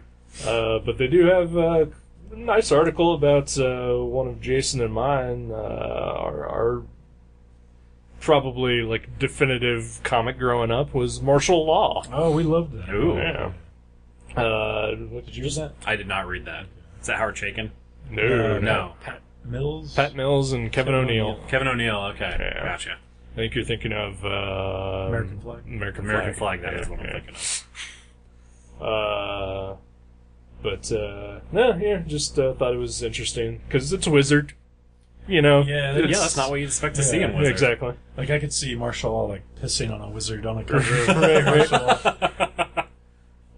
But the nice 2-page article, and then recommended reading for all the different storylines, which I think it's all the martial law stories that had been published at that point. So, Nice. That's pretty cool. Yeah, that Yeah. is cool. yeah, I'm a big fan, and That's something I need to reread. I haven't reread Martial Law. In that's because you 20 gave them years. to me. I still have the main miniseries is my favorite. Okay. I still have that. Well, I mean, at one point in time, though, you gave me all the martial laws you had, so you must have re-picked them up at some point. The main miniseries? Yep. I don't remember Yep. That's the reason I have them. that. Maybe I had doubles because Could be. I've It's still possible. I've still got them. I love that series. Yeah, I think you had most of them, and you just gave them to me, and then I had 2 or 3 random ones I had to find, like, Savage Dragon crossover. Oh yeah, Law and Hell. Right, yeah. There's a Hellraiser crossover. Nice. I had a chromium cover or something. Yeah. Yeah. Put that in your enhanced covers box. If I can find it. It's a beautiful box. Thank you. I saw it at the store today. It called to me from That's behind the great, counter. isn't it? It really is. Those 90s covers, man, they're amazing. Yeah. Yeah. That's something. That Is there a is. quiz in that issue? There is a quiz, and that you mentioned it now. Let's go ahead and take that quiz. Oh, I would love to. Quiz time. I gotta go to where it is. Or no, are we? Is this just for Joe? Or are we up against each other? What? 'Cause I know I'll be humbled, Sure. especially if there's any. We can alternate. Oh, it'll be both of you. You give your answers. So we're on a team then. Do you have to buzz in, or Let's be on a team. let's be a team? Okay. All right. Question number 1. When Professor Xavier first met Nightcrawler, Nightcrawler was A. in a carnival sideshow, B. languishing in a cage where he'd been left to die, C. about to have a stake driven through his heart, D. passing himself off as Ethel Merman and doing 2 shows a week in Vegas. Oh man, I think it's D. It's gotta be D. I want to say languish in a cave. Cage. But In a cage? Yeah. Man, I don't know. Yeah, let's go with cage. All right. I'll go with that. You're wrong. It is about to have a stake driven through his heart. Oh, really? Because they thought he was a demon, right? Yep. Yeah. But you drive stakes through vampires, not demons. They're got dumb. Pointy Yeah. teeth and Dumb carnival folk. Wait, so it was a carnival sideshow? Yeah. Okay. All right, number 2. What's Puma's real name? Is it A. I know this one. Benedict Starmoon, It should B. Thomas Fireheart, C. Kyle Hawk, or D. Thomas Bearclaw? I think it's B. Which one was it? Kyle Hart Stark. Yeah, Kyle Holtz. Thomas Yeah.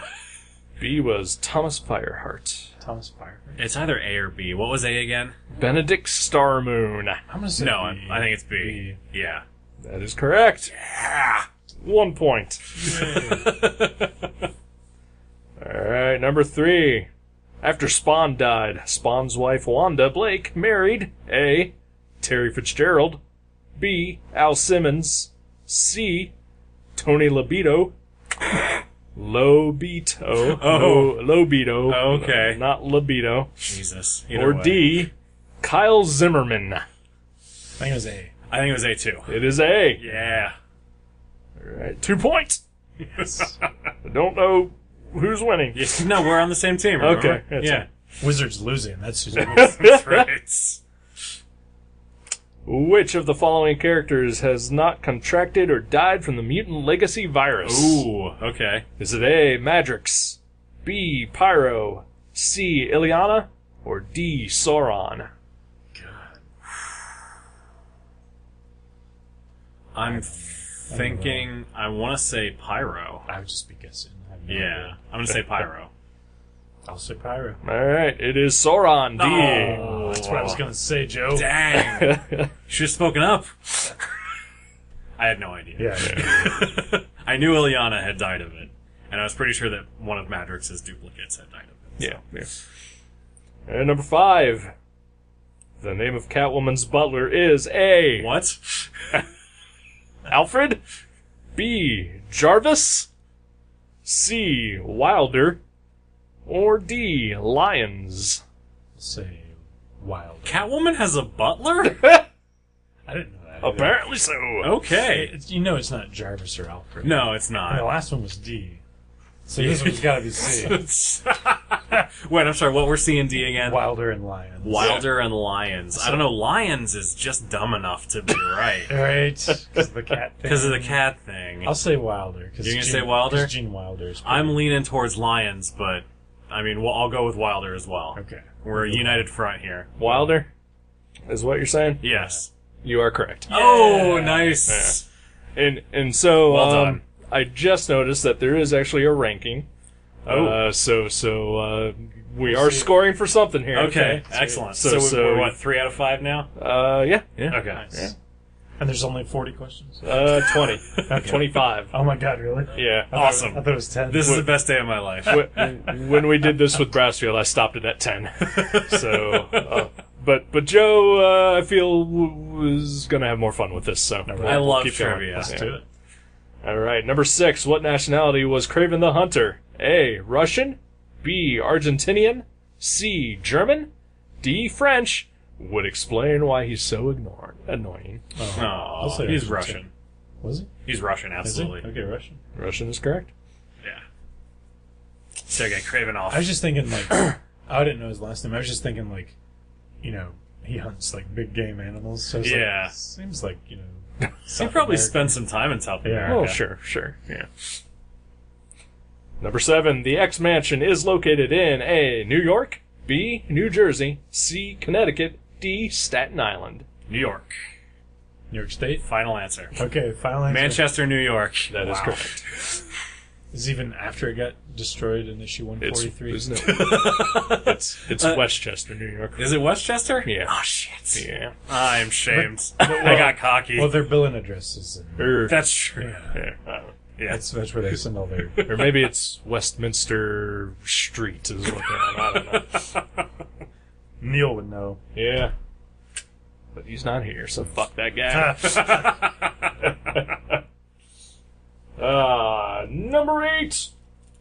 Which organization created the Bizarro clone? Star Labs, LexCorp, Project Cadmus, General Mills. Let me get this one, Joe. Yeah, go for it. I want to say LexCorp. I know you don't know much about Superman. I don't know a lot about Superman. That's true. That the Unified Front, LexCorp? I'm going to LexCorp. All right, that is correct. Yeah. So that is what 5 out of 8. Yeah, we missed 3, so All right, number 9. each one weighs on my soul. So number 9, relevant to something else we talked about tonight. Ooh. The original roster of the West Coast Avengers consisted of A. Hawkeye, Mockingbird, Wonder Man, Vision, and Tigra. B.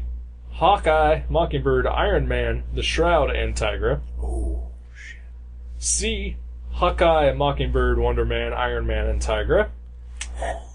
Or D. More second-rate characters than you can shake a copy of Forceworks #1 at. Wow. The poster cover. Wow. It might be one of the ones with Iron Man. 'Cause Yeah. I know he was in with that yellow or the white and red suit. Yeah, I know he was on the team too. I just don't remember if he was a founding member. Oh yeah.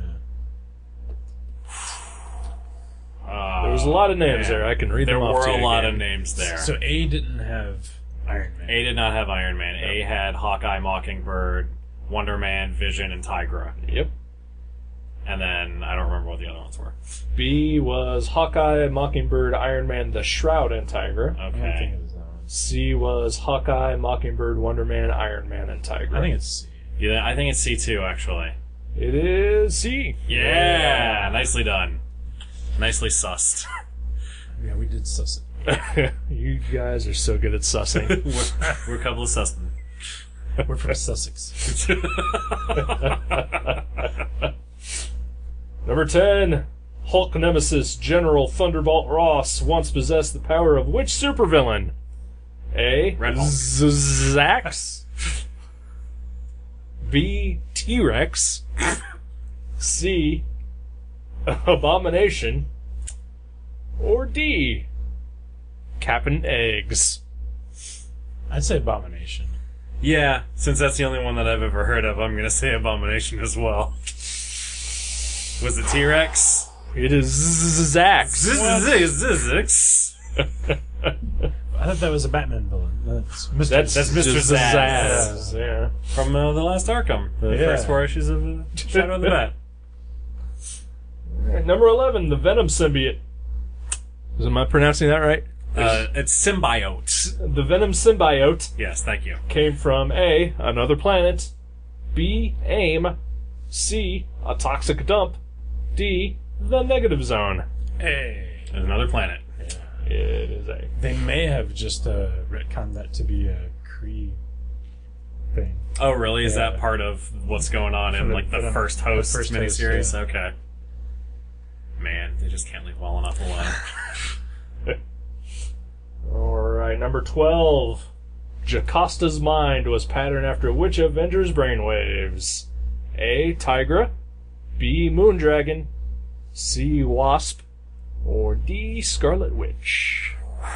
Man, I think it's either Wasp or Scarlet Witch. I would guess Scarlet Witch. 'Cause she's got some brainwaves, man. Yeah. Oh, yeah. That's true.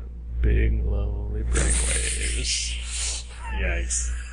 Yeah, let's go with Scarlet Witch. It is the Wasp. Oh, man. Sorry. It's alright. I wasn't sure. We had a 50-50 shot. I was guessing. So you guys have gotten 5 wrong so Yes, far? All right. yes.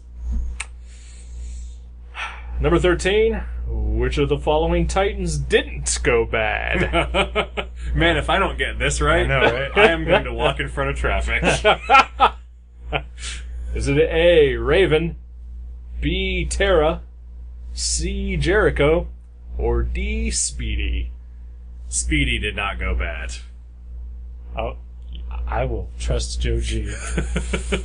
I mean, I know Jericho and Tara did, so I didn't know about. And I mean, Raven has been sort of possessed by Trigon off and on multiple occasions, so yeah, gonna go with Speedy. but I mean, he did, do heroin. He did do heroin, that's Tried true. to fuck a dead cat at one point. And, Did he? Was that? Are you thinking of G.G. Allen?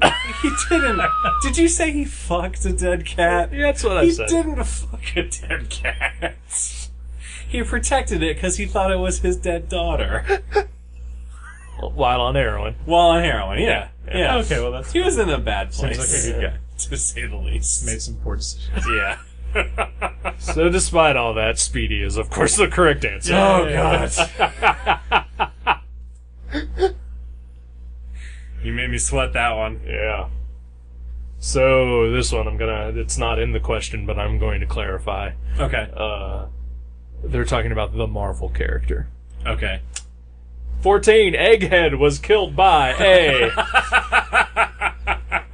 Hawkeye. B. Tigra.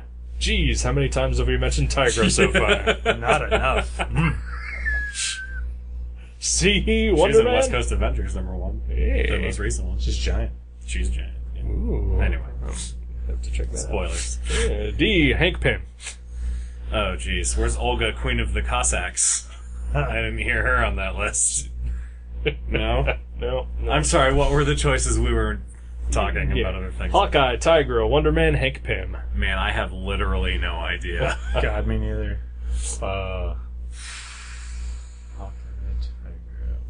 I mean, Hank Pym is very specific. And he gets really angry a lot. Only at women. One time. Only at women. One time. You slap your wife once in a rage, not even necessarily directed at her, and you get labeled a wife beater. How about? Is that what's happening right now, Joe? No, that's what happened to Hank Pym, and definitely not me. Oh, okay. Yeah.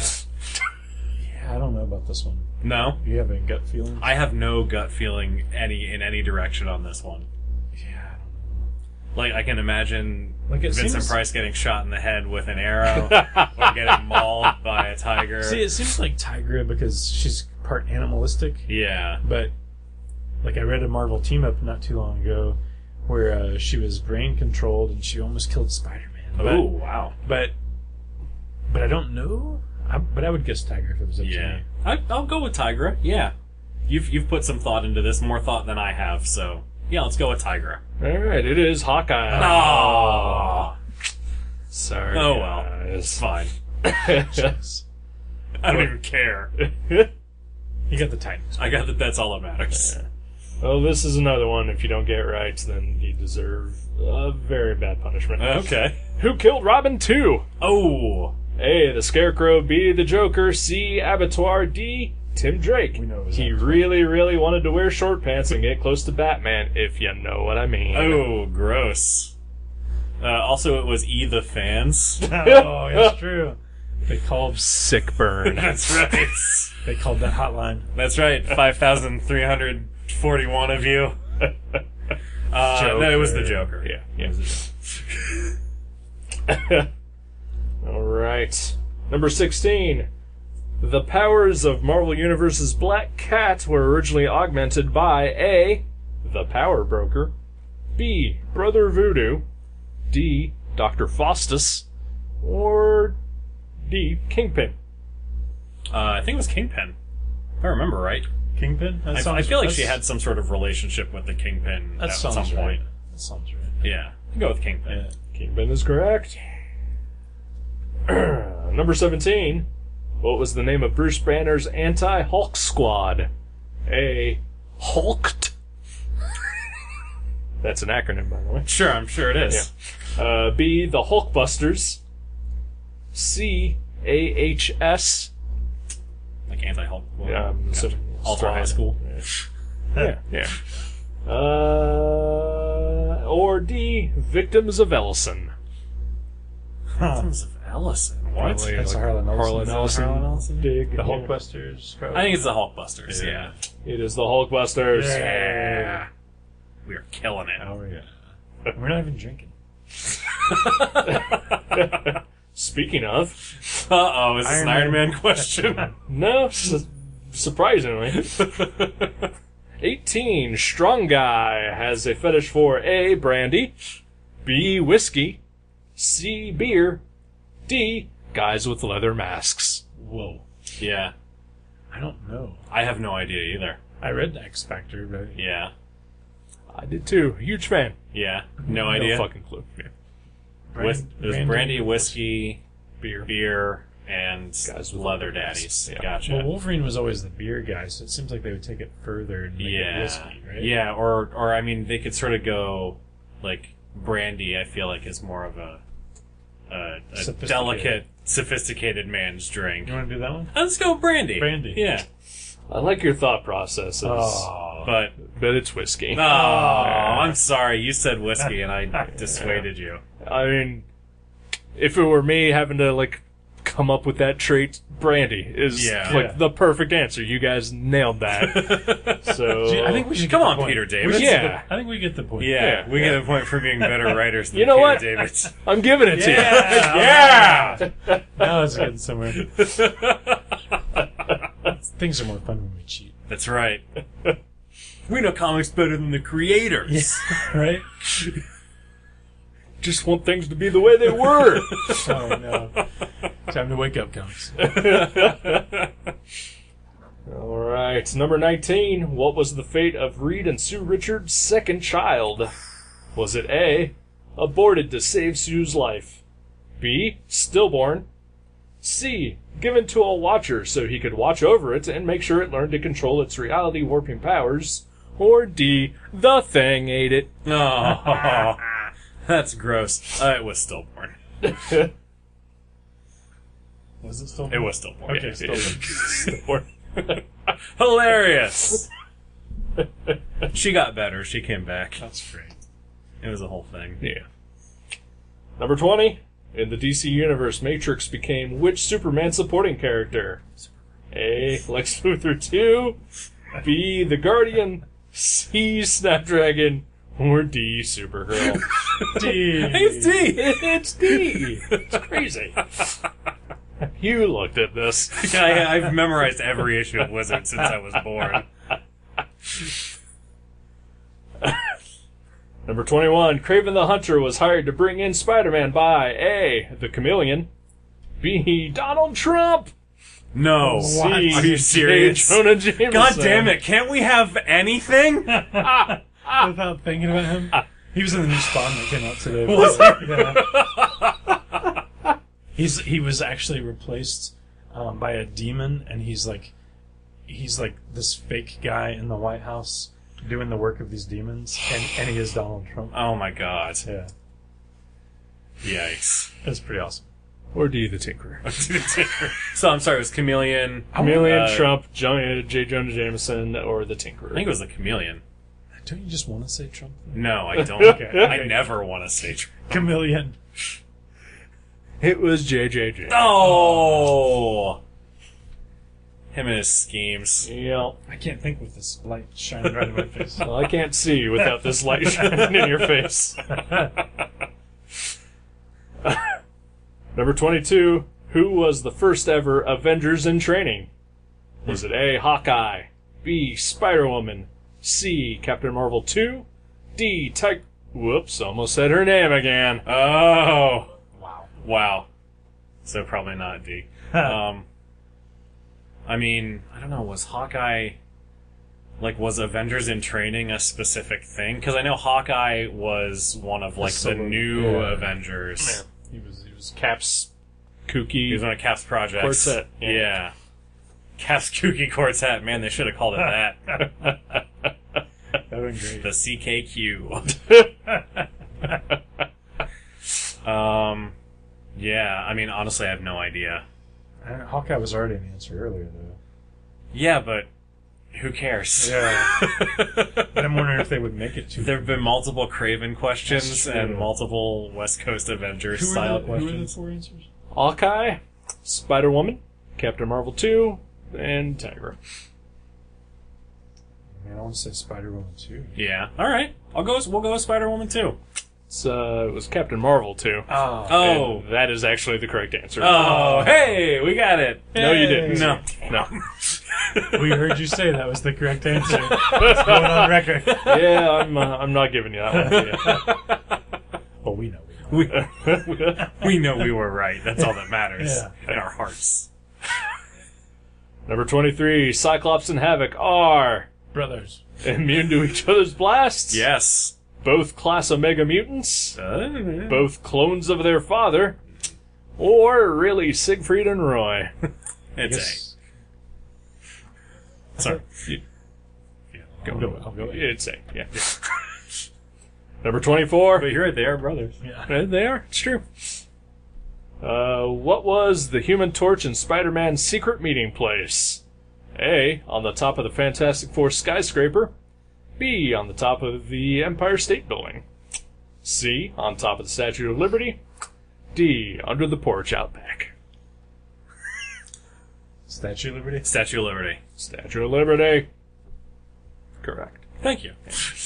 Sorry. No, that's fine. That was tense. Yeah. Number 25, final question.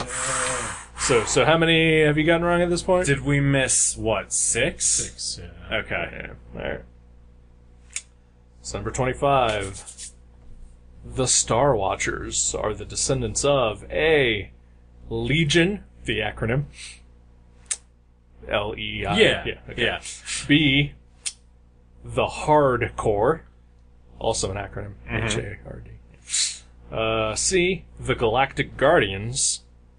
Or D, the Wristwatchers. That's a really hard one. Yeah. Of the 2 people playing this game that should get it, should be Jason. Yeah? I don't remember it, but my gut is to say it's from Hardcore. Yeah. Okay. Yeah, I have no feeling either way, so let's go It with is that. the Hardcore! Yeah! Nice. Nicely done, sir. Alright. So we got 19 right. Yes. 19, okay. So, this month you're grading your comics knowledge against farts. What? If you scored 0 through 5, your rank is the woofer fart. All bark, no bite. If you scored 6 through 12, your fart is the bad dog fart. A dog fart after it eats too much cheese. I smelled that. That is pretty bad, though. 13 through 19, which is you guys. We get that. The pull cord fart. Sounds like someone pulling the cord on a lawnmower. Smells like the big fat unwashed guy pulling the cord. Yeah, we're at the top of that rank, too. Yeah, that's something to be proud of. Yep.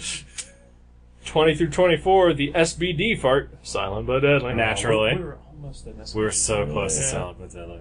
And had you been perfect. 25. wet fart. The dreaded. It felt like a fart, but it was, you know. Oh, the shards. Well, I'm glad we weren't a shard. I'm glad we weren't a shard as well. But I wish we would have done this. Yeah, well, what are you going to do? Next time. In real life, we know we're both SPDs. That's true. That's true. Unfortunately, I think I have to go here. Really? Oh, no. But we have one more segment. Oh, do we? Yeah. Okay. I'll do one more. All right. It's the guess the price segment. Oh, this is fun. yeah. This is fun. Yeah. So our friend Joe G here, he likes himself some Flash, Mm-hmm. and so I decided to look up the very first appearance of the Barry Allen Flash, Okay. which set the tone for the Silver Age entirely, and paved the way for your best Flash, which is Wally West. Exactly. So this is showcase number 4, listed in Wizard Magazine in June of 1994 at a near mint. Wow. Have you ever owned that book? I've never owned that book, no. Well, I was in the presence of and held one of the issues of Showcase Comics that the Flash was in before he moved into his own series. that's but, nice. Yeah. But I do not own any of those. So, how much was that book going for? If you guess Wow. this right, Eric's going to buy one for you. Oh, man. But only if it can be found for the 1990. Yeah, exactly. Right, He'll give you that sure. much towards it. Yeah. Oh, you don't have to do that. I mean, I'll accept it, but you don't have to do that. Man. Okay. I mean, I promise I'll do it, but it might be a while. Yeah, that's fair. Yeah, that's fair. I'll write a check. Yeah. just don't cash this right away.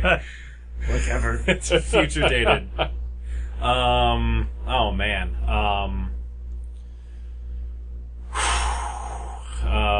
I mean, it had to be at least a couple thousand, right? Yeah? Is it? I'm gonna say 4,500. Ooh, good guess. Jason? Oh, am I playing too? Oh, yeah, you're always playing. Sweet. 4501. Oh, you son of a bitch. I mean, it's a good tactic, but you son of a bitch. And Jason is the closest. Hey, I must know Flash better than you.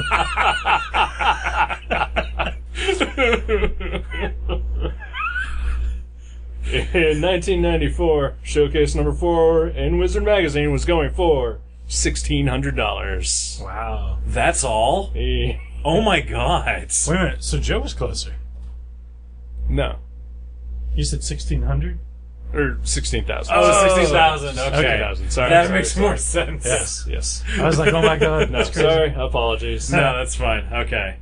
So, Wow. So yeah, that's Yeah. 4 times what I thought almost. so then I went to eBay Okay. and looked it up recently. Okay. So, this book is hard to find Yeah. on eBay. Hard to believe. Yeah.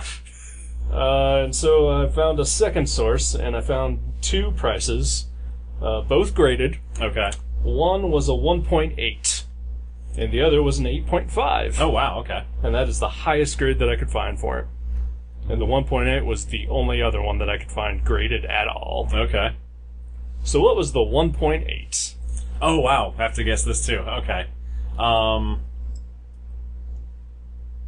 You know what? I'm gonna stick with 4,500. All right.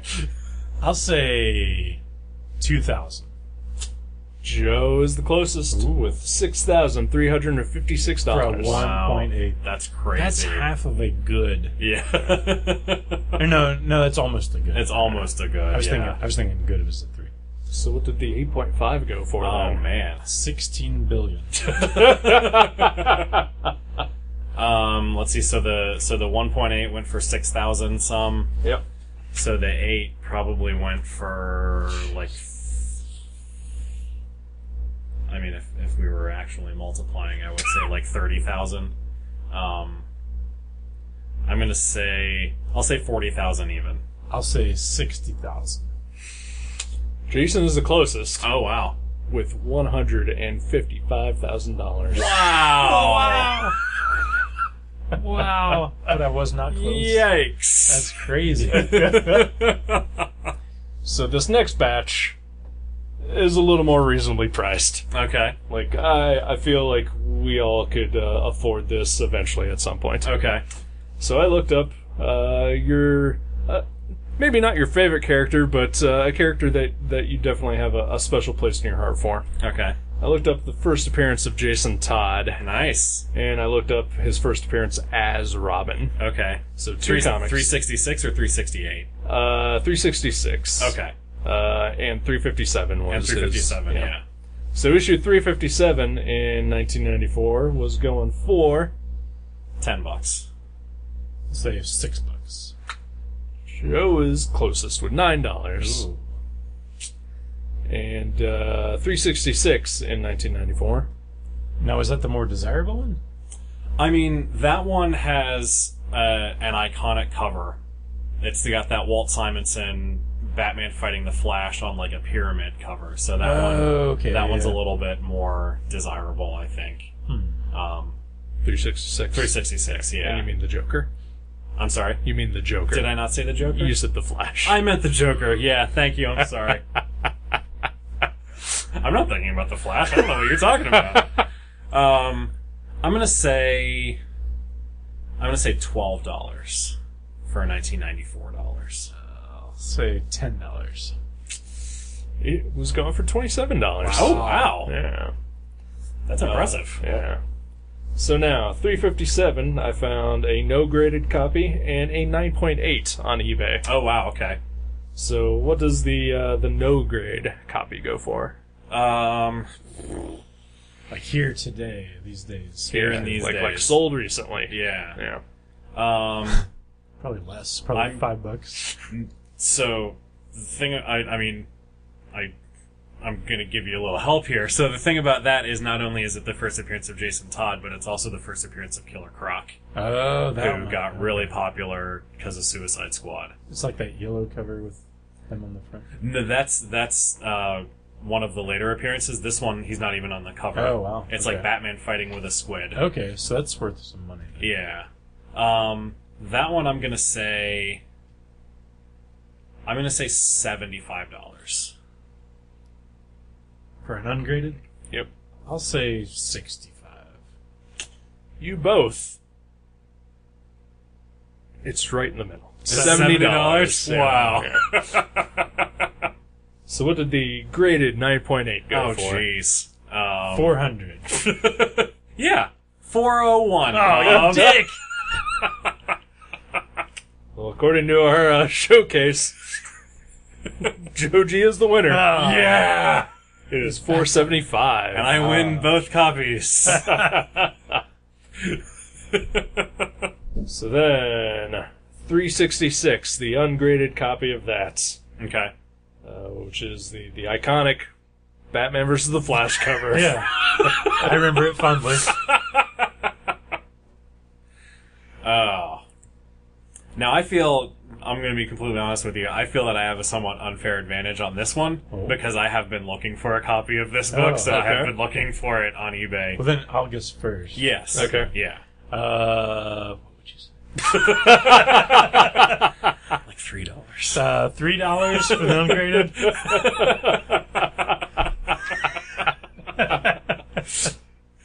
I don't know. What was it in 94? In 94, it was $27. How about ungraded? We'll say 50. $50. I have seen them selling for around $35. The average that I found was between $25 to $30, which a couple years ago I actually had this book on hold at Mavericks. Oh yeah? Because it's got a great cover, and I wanted it pretty much just for the cover. I didn't know the actual significance of it. I just thought that's an awesome cover. Yeah.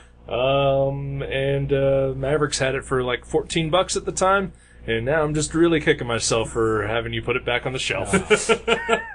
I've owned that one. I never owned 357, but I Yeah. owned 366. I wish I still did. Yeah.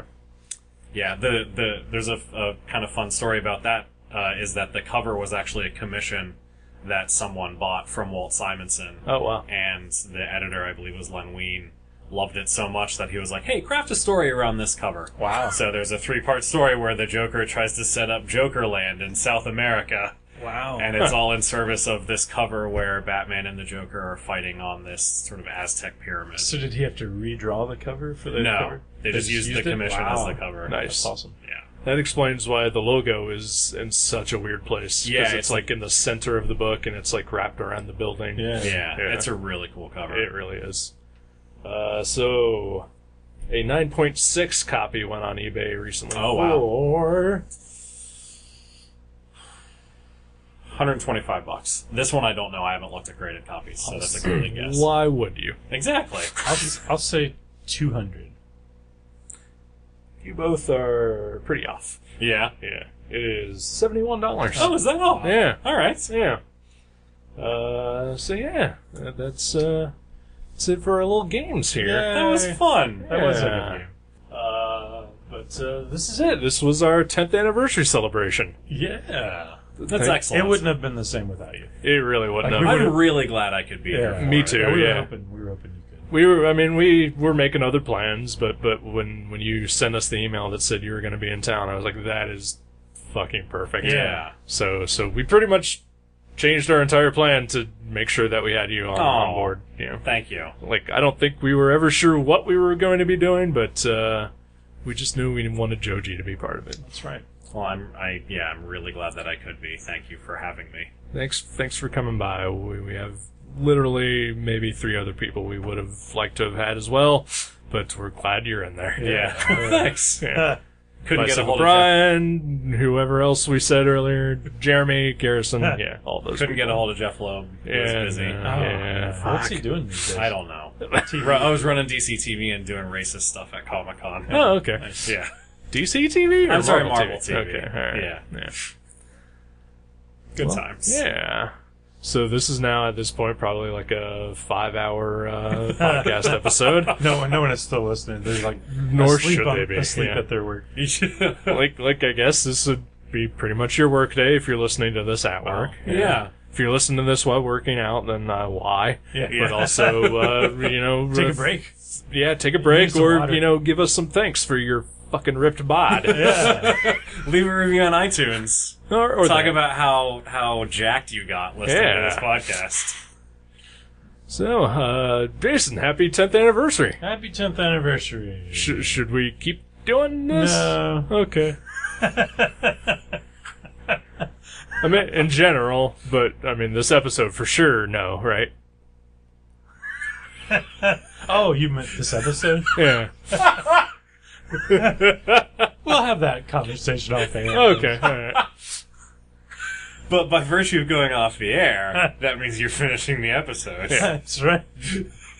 Oh my god, we're Conundrum. trapped in a portal. Trapped in a podcast loop. It happens. We get trapped in podcast loops. That's true, sometimes. yeah. So, 10th anniversary, here's to at least 1 or 2 more, Yeah, right? yeah, because we got to read the Sabrina thing. Oh, yeah. And I've already picked one. too, Yeah, so so at least 2 more. I've got ideas for future ones. Ah, So. jeez, that's pushing it. I mean, I didn't say how many future ones. Yeah. Congratulations to both of you. Thank you. Thank you. It was such an effort and accomplishment. But it's been so rewarding. Yep. Just all that money coming in, all those sponsorships, That's right. popularity, the fame. It's great. I know, I like I mentioned before, there's been a lot of books that I actually fucking love that I never would have checked out if it hadn't been for this podcast. And hopefully, It's really cool. one of our listeners could say that too. Hopefully. All right. Well, thanks both of you guys for being here and indulging in my shitty idea that I had, 10 years ago. And It obviously wasn't that shitty. Yeah. We wanted to keep doing it. it's true. It's true. So just a boy in his dream Aww. of copying other podcasts. Mission accomplished? Yeah. All right. So Well, hopefully we'll have you on for the 20th anniversary. I If hope you're so. still out of town. I hope so. We'll I'll be back next month. Didn't I tell you? That's our 20th anniversary. Okay. Yeah. Oh, yeah. crazy. Wow. Well, We'll just pre-record it. yeah, Okay, yeah, no, that's that fine. makes That, Yeah. It's like the end of How I Met Your Mother. Yeah. yeah. They filmed it in the been season 1. Predetermined for 10 years. Yep. Now I'm just angry. I'm so sorry. might as well just end it now. Kids. Yeah. And that was how I killed the podcast. All right. Well, goodbye, everybody. Yeah, We'll thanks for joining us for this crazy Seriously. extravaganza. Yeah. Hope you played along to the trivia. Yeah. Write in. Let us know. Yeah. We don't hear from you. Yeah. It's been a while. Yeah. How are you doing? Okay. Goodbye. Bye, guys. Thank you for listening to Gutter Trash. You can subscribe to the show from guttertrash.net or from iTunes and leave us a review. Visit guttertrash.net for email information and for other podcasts and websites in the Gutter Trash Network. Thanks again for listening, and we'll see you next time.